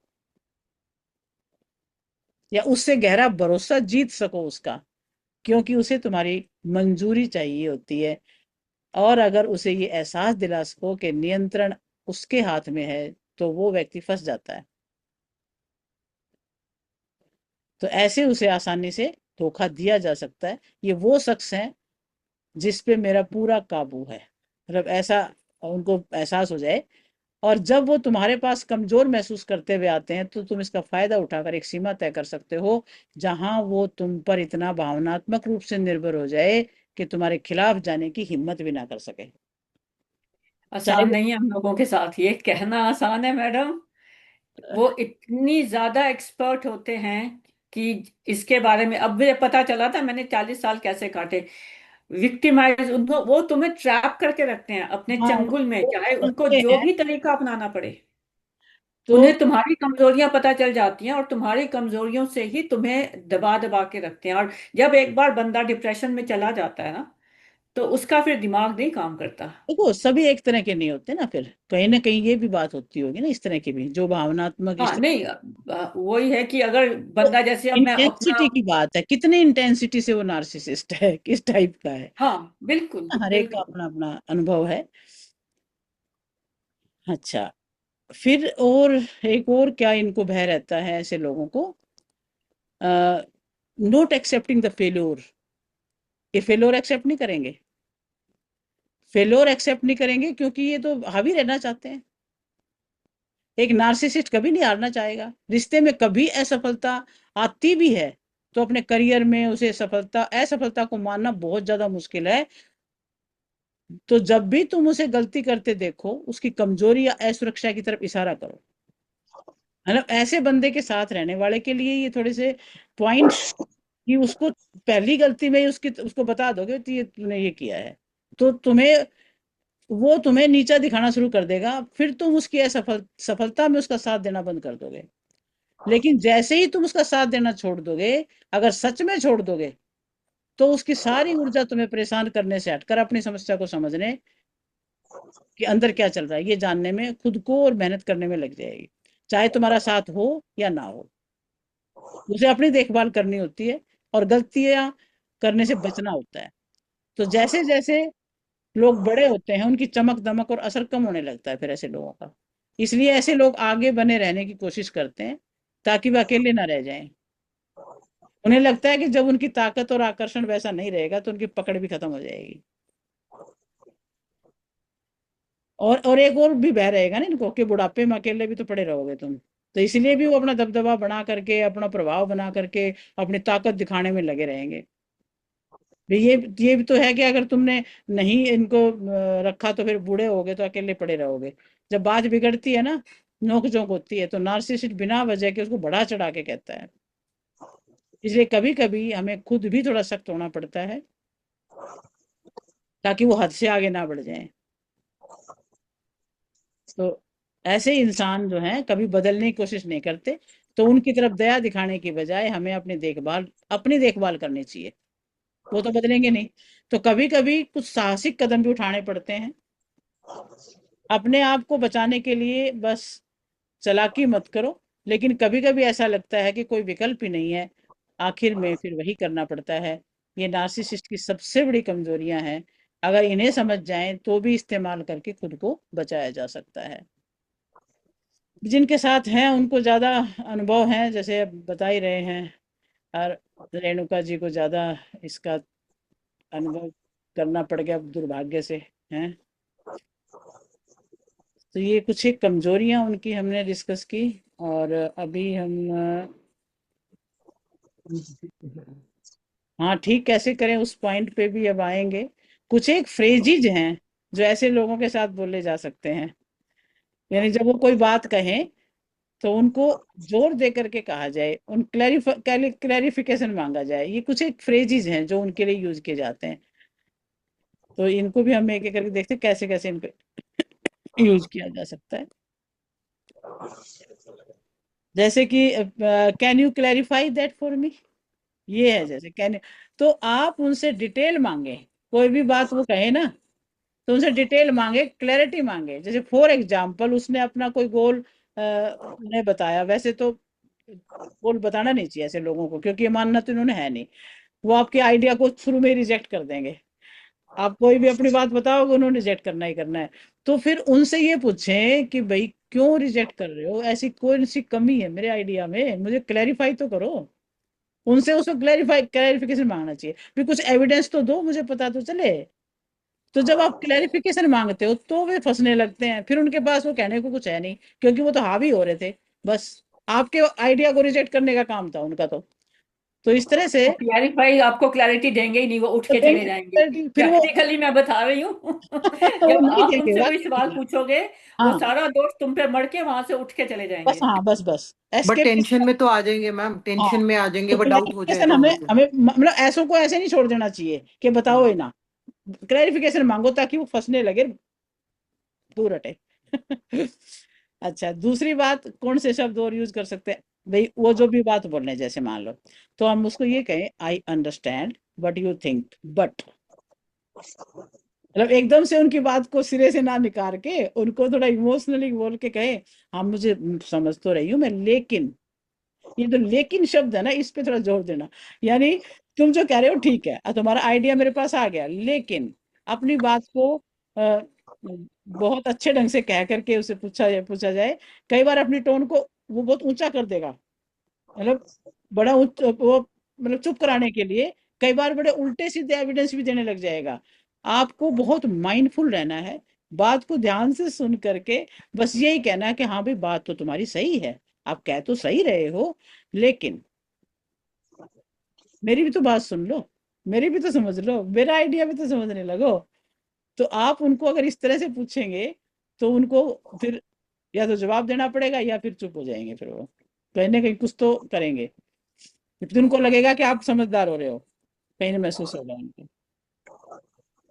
एक फिर ये कहा जा सकता है, नो। नो कहना सीखना पड़ेगा ऐसे लोगों को। मतलब आप डर जाते हो कि चिल्लाएगा, हाथ उठाएगा, स्ट्रगल फील कराएगा, और बहुत ही ज्यादा ड्रामेबाजी करेगा, तो डर के मारे नो नहीं कहते हम लोग। तो अब नो में बड़ी पावर है। अगर आप नो सख्ती से कह देंगे ना कि नो मीन्स नो, बस। ऐसा नहीं है कि एक बार तो नो कह दिया फिर डर के मारे फिर से कंप्रोमाइज कर लिया, तब तो उनको पता लग जाएगा कि इसकी कमजोरी ये है कि ये एक बार बोलती है फिर नहीं बोलेगी। तो एक बार अगर नो कहने ले लिया, एक बार जम के पंगे ले लिया ना, तो रोज रोज अपनी मेंटल हेल्थ खराब करने से अच्छा है एक बार स्ट्रोंगली बोल दो, नो। तो नार्सिसिस्ट से जितना डरते हैं उतना वो डराते हैं, क्योंकि ये अंदर से खोखले हैं। जितना आप उनका सामना करेंगे उतना ही ये आपसे दूर होते चले जाएंगे। ये बात होती है। नेक्स्ट फ्रेज इनके लिए जो मौके मौके पे यूज हो सकता है, let me get back to you on that. अच्छा, अभी मैंने सुन लिया, मुझे सोचने का टाइम दो, मैं दोबारा डिस्कशन करूंगी इस बात पर, या करूंगा। यानी हर एक बात जो भी वो कहता है किसी भी तरीके से, उन्हें तुरंत आंसर देना कोई जरूरी नहीं है, कोई कंक्लूजन ड्रॉ करना जरूरी नहीं है। आपने सुन लिया और बोल दे भाई समय दो, थोड़ा बाद देर बाद मैं सोच के बताती हूँ। तो आपकी कोई और भी इनसिक्योरिटी, मतलब इस प्रकार से प्रेशराइज फील करके उनकी बातों में नहीं आना है। उनको ना टाइम पे समय जरूर मांग लो। समय मांगने से क्या होगा कि आप उस दायरे से बाहर हो जाएंगे, फिर रिलैक्स हो जाएंगे, थोड़ा अच्छे से सोच पाएंगे, अपने पॉइंट्स बना पाएंगे, और पॉइंट बना करके ढंग से बात को डिस्कस कर पाएंगे। नहीं तो वो अपने आइडिया को तुरंत डिस्कार्ड कर देगा, अपनी बात फिर मनवा लेगा। फिर वो कई, क्योंकि वो तो क्वेश्चन पूछते हैं हर एक बात पे ब्लेम करते हैं, तो फिर उसको ये भी, why do you ask, next ये भी फ्रेज पूछा जा सकता है, व्हाई डू यू आस्क। ऐसे इंसान को आपकी जिंदगी में टांग अड़ाने की बहुत आदत होती है, अननेसेसरी बहुत सारी चीजें जानना चाहता है, समझना चाहता है, फालतू के क्वेश्चन पूछता रहता है। तो उसको ये कि भाई आप क्यों पूछ रहे हो, ऐसा क्यों। इस क्वेश्चन में भी बड़ी ताकत है, फिर वो आपका पर्पस समझ जाएगा। जैसे आप पूछते हो कि वाई वाई क्यों, आप क्यों पूछ रहे हो, तो फिर वो आपको कुछ ना कुछ बताएंगे, फिर उसमें आप बहुत अच्छे तरीके से समझ जाएंगे कि क्या कहना चाह रहा है। तो उनका वाई जानने के बाद फिर नो कह दें। एक बार उन्होंने वाई कहा तो नहीं, बस। तो मुझे ये कह दें आराम से, मुझे आपका पॉइंट तो समझ में आ गया, लेकिन नहीं, नहीं होगा ये। नेक्स्ट एक फ्रेज है, आई अप्रिसिएट योर कंसर्न। वो तारीफ के भूखे होते हैं। अब उनके अप्रिसिएट करें, अच्छा लगा, तुमने उससे पूछा, तुमने आइडिया दिया, तो ये बहुत अच्छी बात है। तो फिर वो जब उनके आप इस तरह से अप्रिशिएट करेंगे, तो एक्चुअल में उनका असली फेस फिर सामने आने लगेगा, फिर वो रंग बदलेगा, फिर से आपको सताएगा, मैनिपुलेट करेगा। आप उन्हें तारीफ करके मैनिपुलेट कर दें। वो अगर मैनिपुलेट कर रहा है तो आप उनकी तारीफ करके कर दें, भाई आपका आइडिया ठीक है, बट मेरे आइडिया में भी दम है। तो इस तरह से उनसे हैंडल करने के स्टाइल हैं ये अपने अपने, जिस तरह से भी किया जा सके करना ही होता है, नहीं तो कहाँ तक इनको भगाएं घर से या खुद भागे, क्या करें। आई वुड प्रेफर, एक फ्रेज ये भी हो सकता है, आई वुड प्रेफर, मैं तुम्हारे साथ चलूंगी अगर तुम इस तरीके से कमिटमेंट करो, या आप भी मेरी तरह, मतलब कोई कंडीशन रख दो उसके लिए, बस भाई ये कंडीशन है, इसलिए तब मैं आपकी बात को मान लूंगी। तो इस तरह की जो बातें हम कहते हैं, तब भी थोड़ा सा मानने का या नहीं मानने का उसका असली रूप तो सामने आएगा फिर। अगर वो एक्सट्रीम लेवल पे बदतमीजी करे, तो ऐसे पर्सन के साथ डील कर लें कि अगर आपने फिर से ऐसा किया तो मैं बिल्कुल नहीं ओके हूँ, मैं आपके साथ नहीं जाऊंगी, कहीं भी कुछ भी नहीं करूंगी। फिर ये इस प्रकार से आप अपनी बात को रख सकते हैं। भाई आप ठीक करो तो I would prefer to go with you, if not then I will not go with you. फिर आता है आई सी थिंग्स डिफरेंटली। मतलब आप उनको ये कहें, भाई ठीक है, आपका नजरिया बहुत अच्छा है, बहुत बढ़िया है, बहुत बड़ा सोचते हो आप, हैं इतने कॉन्फिडेंट हो, इतना बढ़िया है, लेकिन मैं अलग सोचती हूँ, मेरी सोच इससे अलग है थोड़ी सी। तो आपको ये भी कहने की हिम्मत करनी पड़ेगी। फिर उसके बाद है, this conversation is over, but नहीं मानने, कोई बदतमीजी बहुत ही ज्यादा हो रही है, खत्म ही नहीं हो रही है बदतमीजी उसकी, बार बार कोई ना कोई रीजनिंग दे करके बदतमीजी करता है, तंग करता है, मारपीट चिक्की चिल्लावट जो भी करता है, बस फिर उसके बाद दिस कन्वर्सेशन ओवर, फिर उसके बाद वो कन्वर्सेशन भाई खत्म कर दो, बात खत्म भाई, बात ये सुननी नहीं तो फिर खत्म। बेस्ट सोल्यूशन है मैम ऐसे लोगों को डील करने का। और क्या कर सकते हैं फिर। तो हाँ बस। वास्तव में ऐसा इंसान होता तो खोखला ही है अंदर से, अंदर से खोखला है, सिर्फ दिखावे के रूप में चिक्का चिल्ली करके अपनी बात को आगे रख के डोमिनेट करता रहता है बस, और इसी वजह से दूसरे की तो मेंटल हेल्थ बिगड़ती रहती है। तो अगर आप मेरे एक्सपीरियंस में ये सारी जो फ्रेजेस आपने बताए हैं, जी, we use them in business relationship. जब आप ऑफिस में कोई ऐसी प्रॉब्लम होती है, जी, जिस आदमी के साथ आपका या कलीग के साथ आपको लग रहा है कि बात नहीं, और वो कंट्रोलिंग है, हाँ, माइक्रो मैनेजर्स भी होते हैं, जी, ऑफिस में आप ये सारी चीजें यूज कर सकते हो, क्योंकि एक लिमिट है, उसकी लिमिटेशन है। वो वायलेंट नहीं हो सकता, एग्रेसिव नहीं हो सकता, वो आपके लिए लैंग्वेज उसको ठीक यूज करनी, क्योंकि वो उस एनवायरनमेंट में है, तो हाँ, वो अब्लाइज्ड है किसी चीज के लिए। पर घर के अंदर जो नार्सिसिस्ट होता है, और हाई डिग्री वाला, जैसा मैंने कहा, उसके सामने आपकी ये सारी बातें करती नहीं बहन है, क्योंकि उसने तुम्हारी सुननी नहीं है। तो ही सुननी इज नहीं, क्लोज। सही बात है, तो वो सुनेगा नहीं, तुम जो मर्जी। तभी तो फिर वो जब तुम रिश्तेदार। उसे इग्नोर करोगे, जैसे आपने कहा कि बेस्ट है उसको इग्नोर करो, उस वक्त उसको लगना शुरू हो जाता है कि तुम उसके कंट्रोल से बाहर हो। हाँ, उसको बस ये यही तो एहसास कराना है कि तुम उसके कंट्रोल से बाहर हो। उसको वो तभी वीक होएगा वो थोड़ा बहुत, अगर तुम उसकी इमोशनल, उसको वो करते रहे ना, उसकी इमोशनल क्या कहते हैं, रिक्वायरमेंट को पूरा करते रहे, पूरा चाहे करते पॉजिटिव चाहे रहिए। नेगेटिव। मतलब आप अगर वो नेगेटिव डांट रहा है, आप डर गए, तो भी तो उसकी इमोशनल रिक्वायरमेंट पूरी हो गई। और यदि आप वो पॉजिटिवली कह रहे हैं तो भी उसकी बातों में आ गए, तो भी दोनों तरीके से आपको उसकी बात को एक्सेप्ट करना, उसको बताना पड़ेगा कि नहीं मैं ऐसे नहीं, तो फिर तब जाके उसको समझ में आएगा। चलिए, तो अब इतना डिस्कस किया, कुछ पॉइंट वो भी डिस्कस कर ले भाई, इनसे हम चेंज कैसे करें इनको, क्योंकि है तो ये भी इंसान ही, किसी न किसी परिस्थिति के, किसी न किसी माइंड प्रोसेस के मारे हुए ही है, सामान्य तो ये है नहीं, बीमारी भी नहीं है ये तो एक उनका बिहेवियर पैटर्न है जो कहीं से भी उनके अंदर आ गया। यदि एम्पेथेटिकली उनको सुधारने की बात की जाए, तो कैसे कैसे पॉइंट हम डिस्कस करें भी, इनको कैसे लाइन पे लाया जाए, किस तरह से इनको समझाया जाए। अगर बंदा खुद चाहे तो वो सुधर भी सकता है, खुद चाहे तो रियलाइज करेगा बस तो पहले सुधरेगा ना। क्लीननेस उसकी होगी तो ही वो सुधरेगा, नहीं तो नहीं सुधरेगा। तो ये 10 रियलाइज 12 पॉइंट्स हैं, इनको हम एक एक करके थोड़ा देख लेते हैं भी क्या है। तो ये पॉइंट हैं जो एक नार्सिसिस्ट, देखो आपके पास अभी तो हम कपल की बातें ज्यादा करी हैं, कोई ऐसा भी एक बच्चे में भी आ सकती हैं ये बातें। कोई बच्चे में हम इस तरह की बातें देखते हैं कि जो बहुत ही टेंट्रम करता है और अपनी बात मनवा के ही मानता है, तो वो भी तो ट्रेट उधर ही जा रहा है ना उसका, बड़ा होकर और प्रॉब्लम क्रिएट होने वाली है। तो अगर हमें ये दिखता है कहीं आसपास अपने भाई बहनों में या किसी भी व्यक्ति में, जो डायरेक्टली हमें इफेक्ट नहीं कर रहा, लेकिन वो समाज में तो कहीं ना कहीं पोल्यूशन फैला ही रहा है ना, समाज में तो सामाजिक रूप से तो तंग करेगा किसी न किसी को। तो यदि अ, ऐसा कर पाए कि भी इसको चेंज करने की कोशिश तो कैसे की जाए, तो वो कुछ एक पॉइंट्स हैं, वो देखते हैं। ज्यादातर तो ये रिश्तेदारी में ही हो रही है सारी बातें, उन्हीं के लिए है, create boundary, communicate effectively, encourage empathy. तो अगर वो इस तरह से भी कुछ थोड़ा बहुत अपने आप को कमजोर महसूस करके थोड़ा बहुत अगर लाइन पे आना चाहें, खुद आना चाहेंगे तो आ भी सकते हैं। देखो बस जिस दिन उनको थोड़ा ये एहसास होना चाहिए मेरा ये बिहेवियर शायद ठीक नहीं है, ऐसा वो महसूस कर लेंगे, तो हो भी जाएंगे ठीक। क्योंकि उनमें बुद्धिमत्ता की भी कमी नहीं है, सुंदरता की भी कमी नहीं है, बस वो सेल्फ लव ज्यादा करते हैं, अपने से ज्यादा किसी को समझते नहीं है।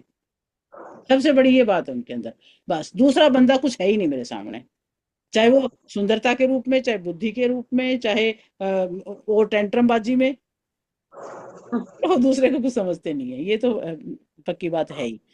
तो अभी ये सारे पॉइंट्स भी हम करते हैं डिस्कस एक एक करके। ये तो मैम ये घर पे भी हो सकते हैं बिल्कुल हम है, घर में ही है जैसे सारे, बंदे तो रहते ही घरों में ही हैं सारे, ये आपके रिश्तेदारी में कहीं भी मिल सकते हैं ऐसे, और हैं भी आज भी। आप किसी पर परिवार में रिश्तेदारी में नजर डाल के देख लो, ऐसे बंदे हैं। अब हम डायरेक्टली अपने मुंह से नहीं बोलते कौन कौन है, लेकिन ऐसे बंदे हैं जो डायरेक्ट हमें प्रभावित कर रहा है, वो तो हस्बैंड या बच्चे ही होते हैं ना डायरेक्ट प्रभावित करने वाले तो। लेकिन परिवार में जैसे जेठ है, जैसे ससुर है या देवर है, अब मेरा देवर है बताओ, वो इतना गुस्सा करता है बेचारी को आज तक अब लगता है अब ये वीडियो ना उसके सामने आ जाए तो सोचेगा कि भी कैसी बातें, इसलिए हम करते नहीं है बातें। तो मतलब बहुत ज्यादा गुस्सेल है, उसकी एक भी बात को सुनता ही नहीं है, सिरे से खारिज है, सबने समझा लिया उसको, नहीं मानते हैं। अब वो काट रही है जिंदगी, फिर भी उसके साथ काट रही है, उसकी भी हम ये भी हिम्मत कोई नहीं मानते हैं। कार्मिक कनेक्शन भी होता है ना कोई। क्यों वही बात, हाँ, फिर इनको जब जब वो टूट गई ना, मान लो रोने लग गई, दुखी हो गई, ज्यादा ही बोल दिया कुछ उल्टा सीधा, और वो रोने लगी, फिर वो दूसरे तरीके से भी तो आ जाते हैं ना, फिर प्यार भी करके दिखा देते हैं। फिर वो सोचती है अरे मेरे में गलती थी इसलिए डांटा होगा, प्यार तो बहुत करता है। इधर ये कहानी भी लोग बन। चेंज भी होना नहीं चाहते मैम। एक एज तक तो चलो ठीक है, शादी के शुरू शुरू में तो ठीक है, लड़ाई झगड़े सबका ठीक है, एडजस्ट चलता है।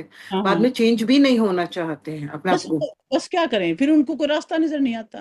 क्यों, घर से बाहर जाके कौन सा सुख मिलने हैं, वो फिर वो सोचे भाई इससे अच्छा तो अपना ठीक है पढ़े, यहाँ देखी जाएगी। कोई ना कोई जैसे हमारे है हमारे पर जैसे मेरा है, फैक्टर्स। परिवार में सपोर्टिव भी तो मिल ही जाते हैं ना, फिर कहीं ना कहीं से वहां से वो उनको लगता कहावत है कि इसीलिए चलो तो बन गई ना मैम आजकल, ये साथ टेढ़ा है पर करना मेरा है। है। टेढ़ा है पर मेरा है। हाँ बस वो बात हो जाती है कहीं ना कहीं, कुछ ना कुछ तो फिर वो इंटेंसिटी कहीं ना कहीं कम ज्यादा भी तो होती है ना, सारे एक जैसे बहुत ज्यादा अटैकिंग तो नहीं होते, कहीं कम भी होते हैं थोड़े बहुत, तो वो इस तरह से निभ भी जाती है उनकी।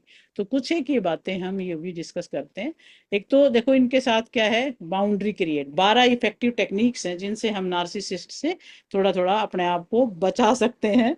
किस तरह से बचा सकते हैं, इनको अगर ढंग से यूज किया जाए, जैसी जैसी आवश्यकता के अनुसार अपने आप को संभाल कर सेल्फ केयर करते हुए, तो इनको हैंडल करना किया जा सकता है। जैसे पहला पॉइंट है हमारा, क्रिएट बाउंड्री। जब भी कोई नार्सिसिस्ट व्यक्ति आपके आसपास है, तो उनके साथ क्लियर अपनी बाउंड्री बना के रखनी चाहिए, क्योंकि दूसरे की वो सुनता नहीं है, अपना ही कहने में उसको मजा आता रहता है, अपनी ही बात को बोले जाएगा, दूसरे की सुनेगा नहीं। तो ये ऐसे लोग हैं अपनी अपनी बातों की ओवरलोडिंग आप पे करते रहते हैं, तो आपको क्या करता है, उस पर्सन को साफ साफ ये मैसेज दे देना है, अगर मेरी बात पूरी सुने बिना आपने मेरी बात काटी तो मुझे आपसे बात नहीं करनी है, बस क्लियर करनी है। ऐसी हरकत करने की कोशिश करोगे तो आप कन्वर्सेशन बिल्कुल बंद कर देंगे, रिस्पॉन्स देना बंद कर दें, बाउंड्री बना लें। खुद को तोड़ने की बजाय जो है अपना क्लियर कट बाउंड्री बनानी चाहिए, तभी फायदा है, नहीं तो फिर तो रोना ही धोना लग जाता है और कुछ रहता ही नहीं है। तो ऐसे लोगों से बाउंड्री बनानी, क्लियर कट बाउंड्री बना के रखनी चाहिए। दूसरी बात आती है कम्युनिकेट इफेक्टिवली। इफेक्टिवली कैसे बात करेंगे भाई? ऐसे पर्सन से आपको बहुत अच्छे तरीके से बात कहनी होती है, क्योंकि जैसे ही आपने उन्हें क्रिटिसाइज किया, उनकी बात काटी, तो वे हो जाएंगे डिफेंसिव, अटैकिंग मोड में आ जाएंगे, और फिर वो इतना टॉर्चर करते हैं कि बस जिस वही जानता है जिसका इससे पाला पड़ा है। आपको उनकी गलती को इस तरीके से बताना है जिस तरीके से वो डिफेंसिव ना हो, और आप उनके अंदर कोई भी बात इनडायरेक्ट वे में डाल सकते हैं, क्योंकि डायरेक्ट वे में उनका ब्रेन लेता ही नहीं है।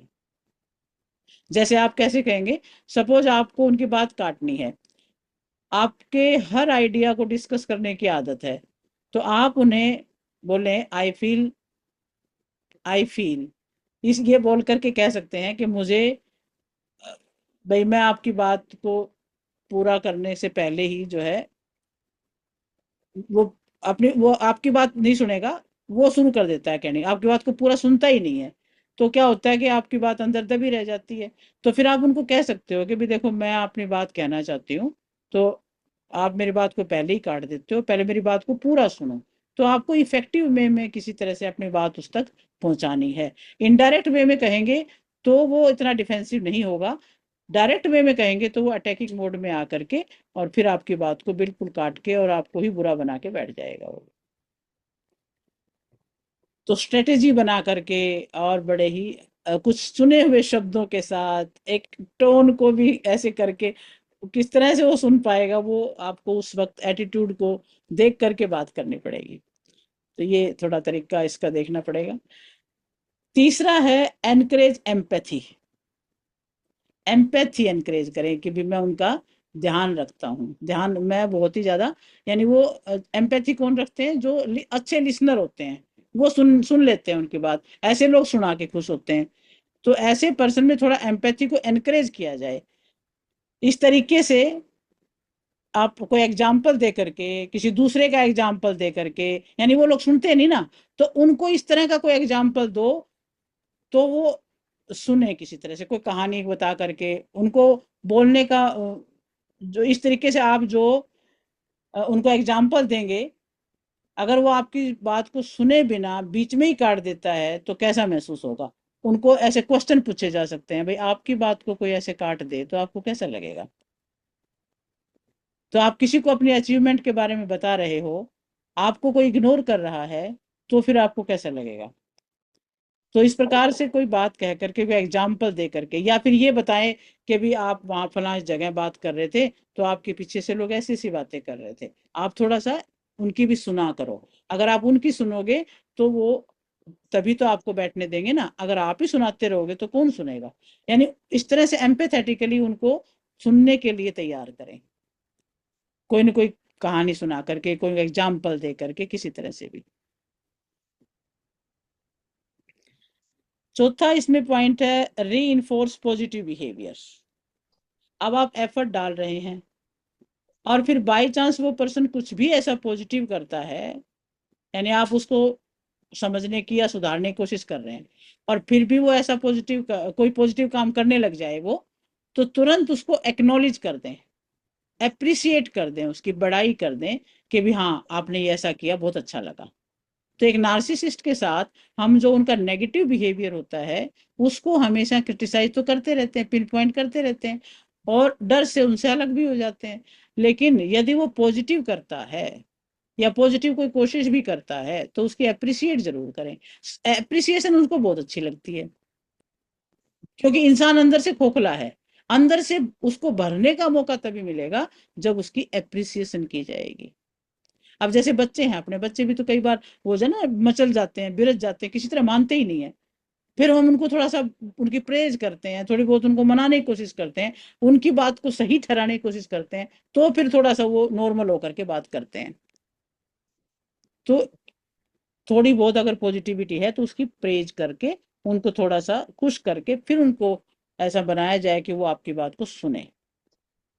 इस तरह से किया जा सकता है। फिर अगला पॉइंट इसमें आता है प्रमोट सेल्फ अवेयरनेस। उनकी खुद के बारे में अवेयरनेस कि वो क्या होते हैं, खुद के बारे में भी अवेयर नहीं होते ये लोग। वो जो कर रहे हैं तब फ्लो में ऐसे भूल जाते हैं, उन्हें समझ भी नहीं आता कि उनको कुछ ऐसे एग्जाम्पल दे करके, मान लीजिए आप किसी के साथ ग्रुप में हो, वहां पर कोई आपसे बात कर रहे हैं और आपसे दुखी हो रहे हैं, तो आप उनको थोड़ा सा ध्यान दो उनकी तरफ, अपने स्वार्थ की वजह से ऐसा ना करो, उनसे बात करो। तो उनको इस तरह से हम उनके सेल्फ अवेयरनेस के बारे में भी कुछ ना कुछ अवेयर करें और उनको समझाएं, इस बात के लिए भी अवेयरनेस बढ़ाएं। तो अवेयरनेस लेवल जब बढ़ जाए, समझ में आ जाए कि भाई तुम्हें में ही गड़बड़ है, तो वो अपने आप को चेंज भी करने लगेगा। फिर नेक्स्ट पॉइंट इसमें आ सकता है कि एनकरेज प्रोफेशनल हेल्प। अब मान लीजिए कोई किसी प्रोफेशन में है, तो आप उसको उसकी कुछ प्रोफेशनल हेल्प भी कर सकते हैं, जिससे वो थोड़ा सा आपके प्रति कुछ ठीक सा बिहेव करे। यानी उनको ये कहो कि भी मैं भी तुम्हारी इसमें हेल्प कर सकती हूँ, वो हेल्पलेस फील करे तो उसकी थोड़ी हेल्प की जा सकती है। तो इस तरह का कोई भी पर्सनैलिटी इशू है, कोई भी स्ट्रेस होता है, कुछ भी होता है, तो हम न्यूट्रल होकर के थेरेपिस्ट से कंसल्ट करते हैं। तो फिर हम उसको बता सकते हैं कि भी ऐसे मामले में इस तरीके से भी चीज को ठीक किया जा सकता है। कोई भी काउंसलर यही तो बताएगा कि आप इस तरह से उनकी हेल्प कर सकते हो, इस तरह की बातें रेफरेंस दे करके बात कर सकते हो, आइडियाज दे करके बात कर सकते हो, चीजों को रियलाइज करा के बात कर सकते हो। मतलब ऐसा अवेयरनेस क्रिएट करके बात की जाए और उसको थोड़ा समझ में आए तो काफी इसमें हेल्प मिल सकती है। नेक्स्ट पॉइंट है भाई, लिमिट नार्सिसिस्ट सप्लाई। नार्सिसिस्ट की सप्लाई बंद करो, उनके नार्सिसिस्टिक बिहेवियर की सप्लाई बंद करो। इसमें कैसे कि भी वो इमोशनली उनको ना ज्यादा सपोर्ट नहीं करना, भाई जो भी वो गलती कर रहे हैं तो गलती में भी उसकी बात को मान लो, स्टैंड ना लो, तो वो क्या होएगा, वो हावी रहेगा फिर आपके ऊपर। जब स्टैंड लेना शुरू कर देंगे तो शुरू शुरू में तो उसको बहुत बुरा लगेगा, आग बबूला भी होएगा, अपनी डोमिनेंस बढ़ाने की कोशिश करेगा, और उसकी बदतमीजी इस लेवल तक भी बढ़ जाएगी कि वो बिल्कुल ही बाप की बात को सहने से मना कर दे। तो वहां पर उसकी नार्सिसिस्टिक सप्लाई है वो रुकनी शुरू हो जाएगी। यदि आपने उसकी बात को मना कर दिया तो उसको लगेगा कि अब ये मेरी बात नहीं मान रही है, अब इसको कोई फर्क नहीं पड़ रहा है। वहां से उसकी वो नार्सिसिस्टिक सप्लाई बंद हो जाएगी। तब वो थोड़ा सा कमजोर या अकेलापन फील करेगा, क्योंकि जब तक आप लेने को तैयार नहीं होंगे तो देने वाला कितना देगा। तो आप सेल्फ केयर करें, मजे से रहें, अपने ग्रुप बनाएं, अपनी पार्टी करें। जब उसको ये लगेगा ना कि ये तो तेरे बिना भी खुश है, तो ये बात भी उसको फिर बर्दाश्त नहीं होती, वो फिर अंदर से टूटता है इस बात से, तेरा तो फर्क ही नहीं पड़ रहा है इसको। वो अब्यूज करेगा, करने दो भाई, मेरे को नहीं फर्क पड़ रहा, तुम्हारी बुद्धि बके जाओ। तो देखो, अगर पॉसिबल हो इस तरह से कुछ किसी को ठीक करने में ये चीजें काम आए, तो अपने आसपास कोई दिखे किसी तरह से उसको हैंडल कर सकें, तो ये तरीके हैं। Set realistic expectations. जो नार्सिसिस्ट है रातों रात नहीं बदल सकता, ना उससे ये उम्मीद करें कि वो बदल जाएगा। रियलिस्टिक एक्सपेक्टेशंस रखें, छोटे छोटे पॉजिटिव रीइंफोर्समेंट करते रहें, डायरेक्टली इनडायरेक्टली बहुत सारे आइडियाज देते रहें, लेकिन ये उम्मीद ना करें कि 2 या 3 दिन में या 2 महीने में बदल जाएगा। सफिशिएंट टाइम दें, उनको इन्फॉर्मेशन प्रोसेस करने में टाइम लगता है, उनकी जो गलतियां एक्सेप्ट करने में जो टाइम लगता है, उनको कि मैं बदल जाऊंगा, तो ये बात वो सोचते भी नहीं है। वो ये बात भी, इसलिए मेरा डोमिनेंस कम हो जाएगा। ये तमाम इनसिक्योरिटी और ये सब जो बातें हैं, ये सारी उनके अंदर होती हैं।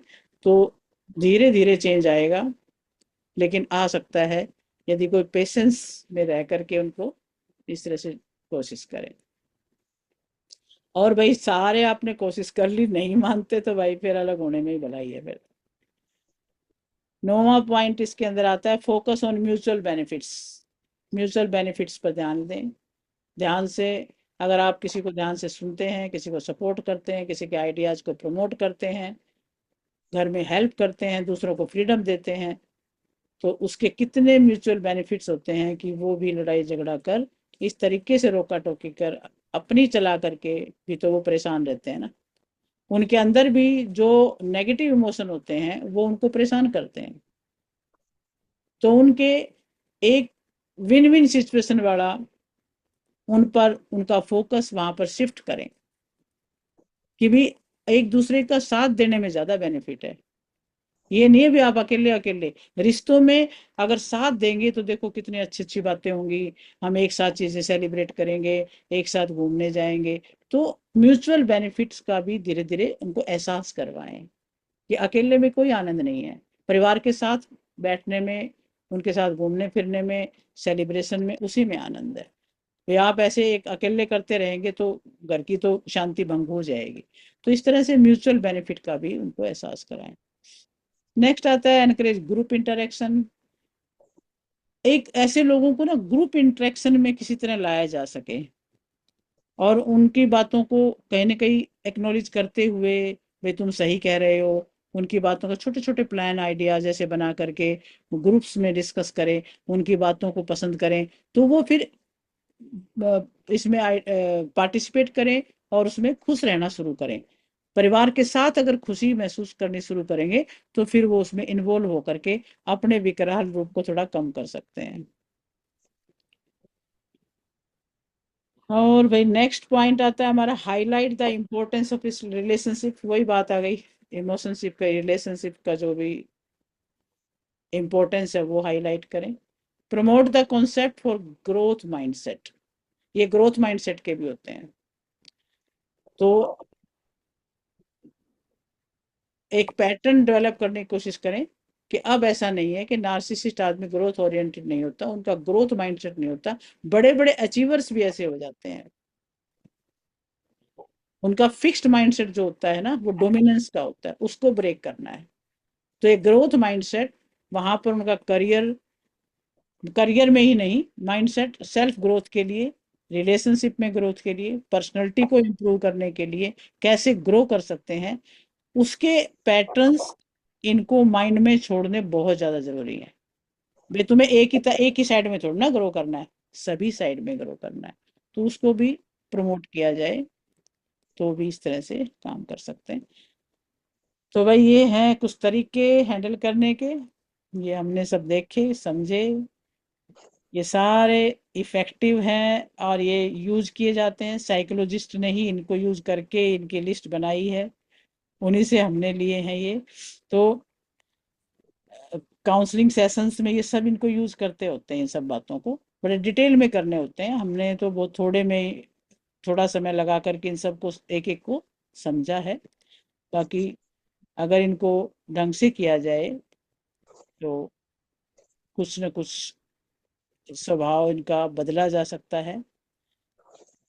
किसी न किसी तरीके से पहले तो प्रिपेयर किया जाए, ये खुद समझें इस बात को और फिर उस पर वो चीज लागू की जाए। बदल तो आप बच्चे का ही सकते हैं, क्योंकि बच्चे में टेंडेंसी है हाँ, बदलने की। बड़ों को नहीं बदल सकते आप, बड़ों को क्योंकि पहले तो वो खुद ही तैयार नहीं है ना, हाँ क्योंकि उन्हें बस ये पता ही नहीं है कि मैं होएगा गलत हूँ। तभी जब वो खुद को एहसास हो जाएगा, और खुद को एहसास भी तब होगा जब बच्चे उनसे दूर जाने लगेंगे। अगर बच्चों ने एहसास दिला दिया तो बेशक वो थोड़ा बहुत होने लग जाए, नहीं होंगे।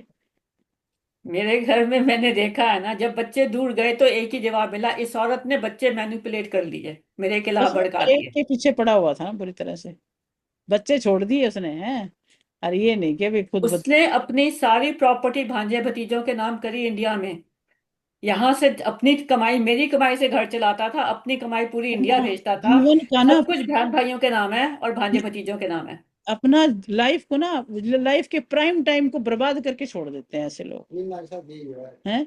अब ये जो हमारे, जो मैं बता रही थी अभी, जो भाई साहब की जिनकी चर्चा कर रही थी, आप मानोगे 76 साल की उम्र में तलाक ले लिया है। और दिल्ली के अंदर बहुत बड़ी प्रॉपर्टी है उनकी, मतलब 100 करोड़ रुपए की प्रॉपर्टी होगी उनकी। और इतना कुछ होते हुए आज बिल्कुल घर से अलग छोड़ के आ गया। वहां नहीं, मैं अभी यहाँ भी उनको कहती हूँ कि भैया अब इस उम्र में आप ऐसे ना परेशान हो, 84 ईयर्स ओल्ड है। मैंने कहा आप अपने घर जाओ, आपकी वाइफ 76 साल तक आपके साथ निभा सकती है, अब भी निभाएगी। नहीं, वहां नहीं जा सकता, बिल्कुल मनाई। क्यों? फिर वो उसकी कमियां गिनाने लग गया। मैंने फिर सुनना बंद कर दिया। मैंने कहा ना जी भैया, ये बात नहीं समझ में आई मेरे। जो अब तक आपका परिवार बिजनेस सब संभाले बैठी है, उस पे आप कमियां निकाल रहे हो। घमंड तो आपके सिर पे चढ़ के बोल रहा है। मेरा क्या बिगाड़ेगा, मैं तो बोल दिया एक दिन। मैंने कहा मेरे को तो लगता है आप में ही बहुत ज्यादा ईगो है। इतना ईगो तो ठीक नहीं है। नहीं, वो किसी की नहीं सुनते। उनके जो स्पिरिचुअल लीडर भी हैं, गुरु जी से तो नहीं बोलते थे, लेकिन जो प्रमुख हैं, इंग्लैंड में प्रमुख हैं, उनको सब स्वामी जी के नाम से बोलते हैं। हम्म, बहुत नाम है उनका निरंकारी कम्युनिटी के अंदर। और वो हमारे घर आते जाते थे, क्योंकि संगत जब भी होती थी तो उन्होंने उसको समझाने की कोशिश की, क्योंकि मैंने उनको दिख गया था। फिर मेरी उनसे बात हुई। उसके बाद वो उसके भी खिलाफ हो गए।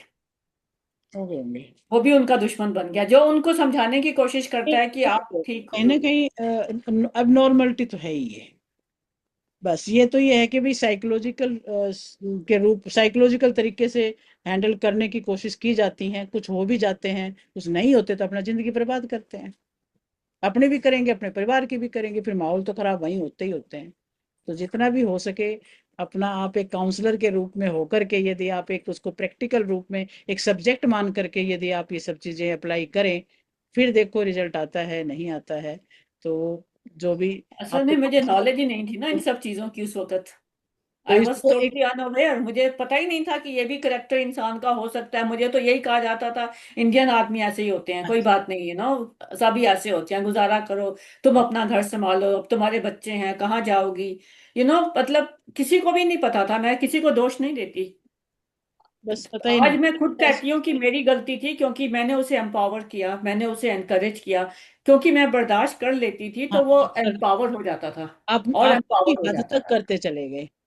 अब मैं किसी का उस पे पॉडकास्ट सुन रही थी, तो वो कहते थे कि वो दूसरा पॉडकास्ट करने वाला पूछ रहा भी कैसे पहचाने कैसे। बोले इस बात से पहचानो कि जब आप उससे मिले थे उससे पहले आप क्या थे, लिस्ट बनाओ। आप क्या क्या कर लेते थे, वो अपनी अपनी देखो ना, आपने क्या किया, उपलब्धियां क्या क्या कर पाते थे आप, और आज क्या कर पा रहे हो। आज आपकी हाँ, मेंटल इमोशनल स्टेट क्या है, उस वक्त क्या थी।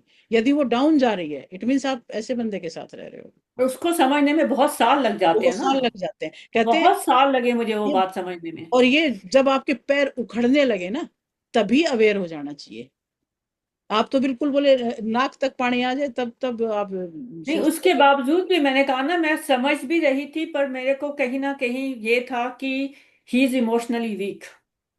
इमोशनली वीक तो है ही ये लोग। ही इज इमोशनली वीक और मैं स्ट्रांग हूँ। मैं तभी पूरी तो तरह मेरे को ये अच्छा समझ भला आ घर गया छोड़ था के कि वो चले गए, जेलिसी में है। नहीं तो वो क्या बहुत जरूरत है। जेलिसी करता है। फिर परिवार मुझे है, लगता बच्चे था हैं, कि सब मैं छोड़ दूंगी तो वो सही कह रहा है कि मैं छोड़ गई तो फिर वो क्या करेगा, क्योंकि उसकी कोई और सपोर्ट नहीं है। तो मैं उसके, मुझे नहीं पता था कि वो उसकी वो ट्रिक है कि जब ये और कहीं तरीके से नहीं मानेंगी तो मैं ये बिल्कुल अपने आप को नीचे गिरा लूंगा। नार्सिसिस्ट पर्सनालिटी डिसऑर्डर है। ओसीडी की कि तरह ये भी एक डिसऑर्डर है। मुझे तो नहीं पता मेंटल था ना कि वो नार्सिसिस्ट है मानसिक और ये क्वालिटीज है। मैं तो सच मान लेती थी ना कि वो सच्ची में बिल्कुल रिपेंट कर रहा है, हाँ, तो सच्ची में वैसे अपोलोजाइज कर अभी रहा है। अभी तो इनकी ये जरूरत है पड़ सब। रही है साइकोलॉजिस्ट की, काउंसलर्स के बीच में, इसलिए जरूरत पड़ रही है। वो इस प्रकार के टेक्ट अपना करके और उनको वहां से निकालते हैं, फिर वो बचाते हैं। और इवन जो नार्सिसिस्ट है उसको भी ये काउंसलिंग के लिए बुलाते हैं। यदि वो आ जाए तो कुछ बातें वो उनको भी समझाते हैं कि तुम्हारा ये बिहेवियर क्या ठीक है। तो वो नहीं ऐसे जाता था ना वो। क्वेश्चनिंग मेरे स्टाइल को से तो उल्टा कहीं ना कहीं वो ये उसको कह रहे हैं। समझाने की कोशिश करते हैं। हाँ, नहीं, वो था, उसको ये था कि ये लोग यहाँ के तो हिंदुस्तानी थोड़ी हैं, इन्हें हमारे कल्चर के बारे में क्या पता। तुझे जाना है तो जा, तेरे को प्रॉब्लम है तो तू जा, मैं तो ठीक हूँ। तो आप इट्स तो नॉट एन इजी सिचुएशन, क्योंकि निकले हो तो एक बार तुम ट्रैप में फंस गए तो फंस गए, फिर निकलना इतना आसान नहीं होता। जो हम्म, लोग स्ट्रांग होते हैं, मैं वीक रही, मैं किसी को गलती नहीं देती। अगर मैं बहुत स्ट्रांग होती तो मैं निकल जाती पहले। मैं बहुत चीजों से फंसी हुई थी कि मैं यहाँ अकेली थी, मेरे पास कोई फैमिली सपोर्ट नहीं थी, मेरा कोई फ्रेंड सर्कल नहीं था। ऑफिस में मैं सबको अपनी सिचुएशन बताना नहीं चाहती थी। तो I was isolated from all sides. तभी तो तो पहले आइसोलेट करने का काम सबसे पहले करते हैं ये लोग, हाँ, कि इसका हाँ, सहारा छूट जाए और ये किसी मदद ना ले सके। तो ये तो अपने वो ये बेहूदगियां हैं इनकी, चालाकियां भी नहीं कहूंगी मैं तो, मतलब ऐसे लोगों में ये ट्रेट आ जाता है कि वो ये सबसे पहले उसको तोड़ दो भाई अच्छे से, ये है। तो आज इस पर समझ नहीं आती ना।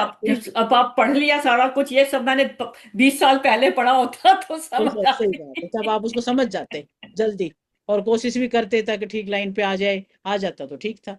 चलो, तो आज इस पे थोड़ी चर्चा हुई, और डिटेल जानना चाहें तो कई साइकोलॉजिस्ट ने वीडियोस बना रखे हैं, आप आराम से उनको अच्छे से समझें और अपने आसपास किसी को भी यदि मदद कर सकें उसके बिहेवियर से निकलने में तो जरूर करें।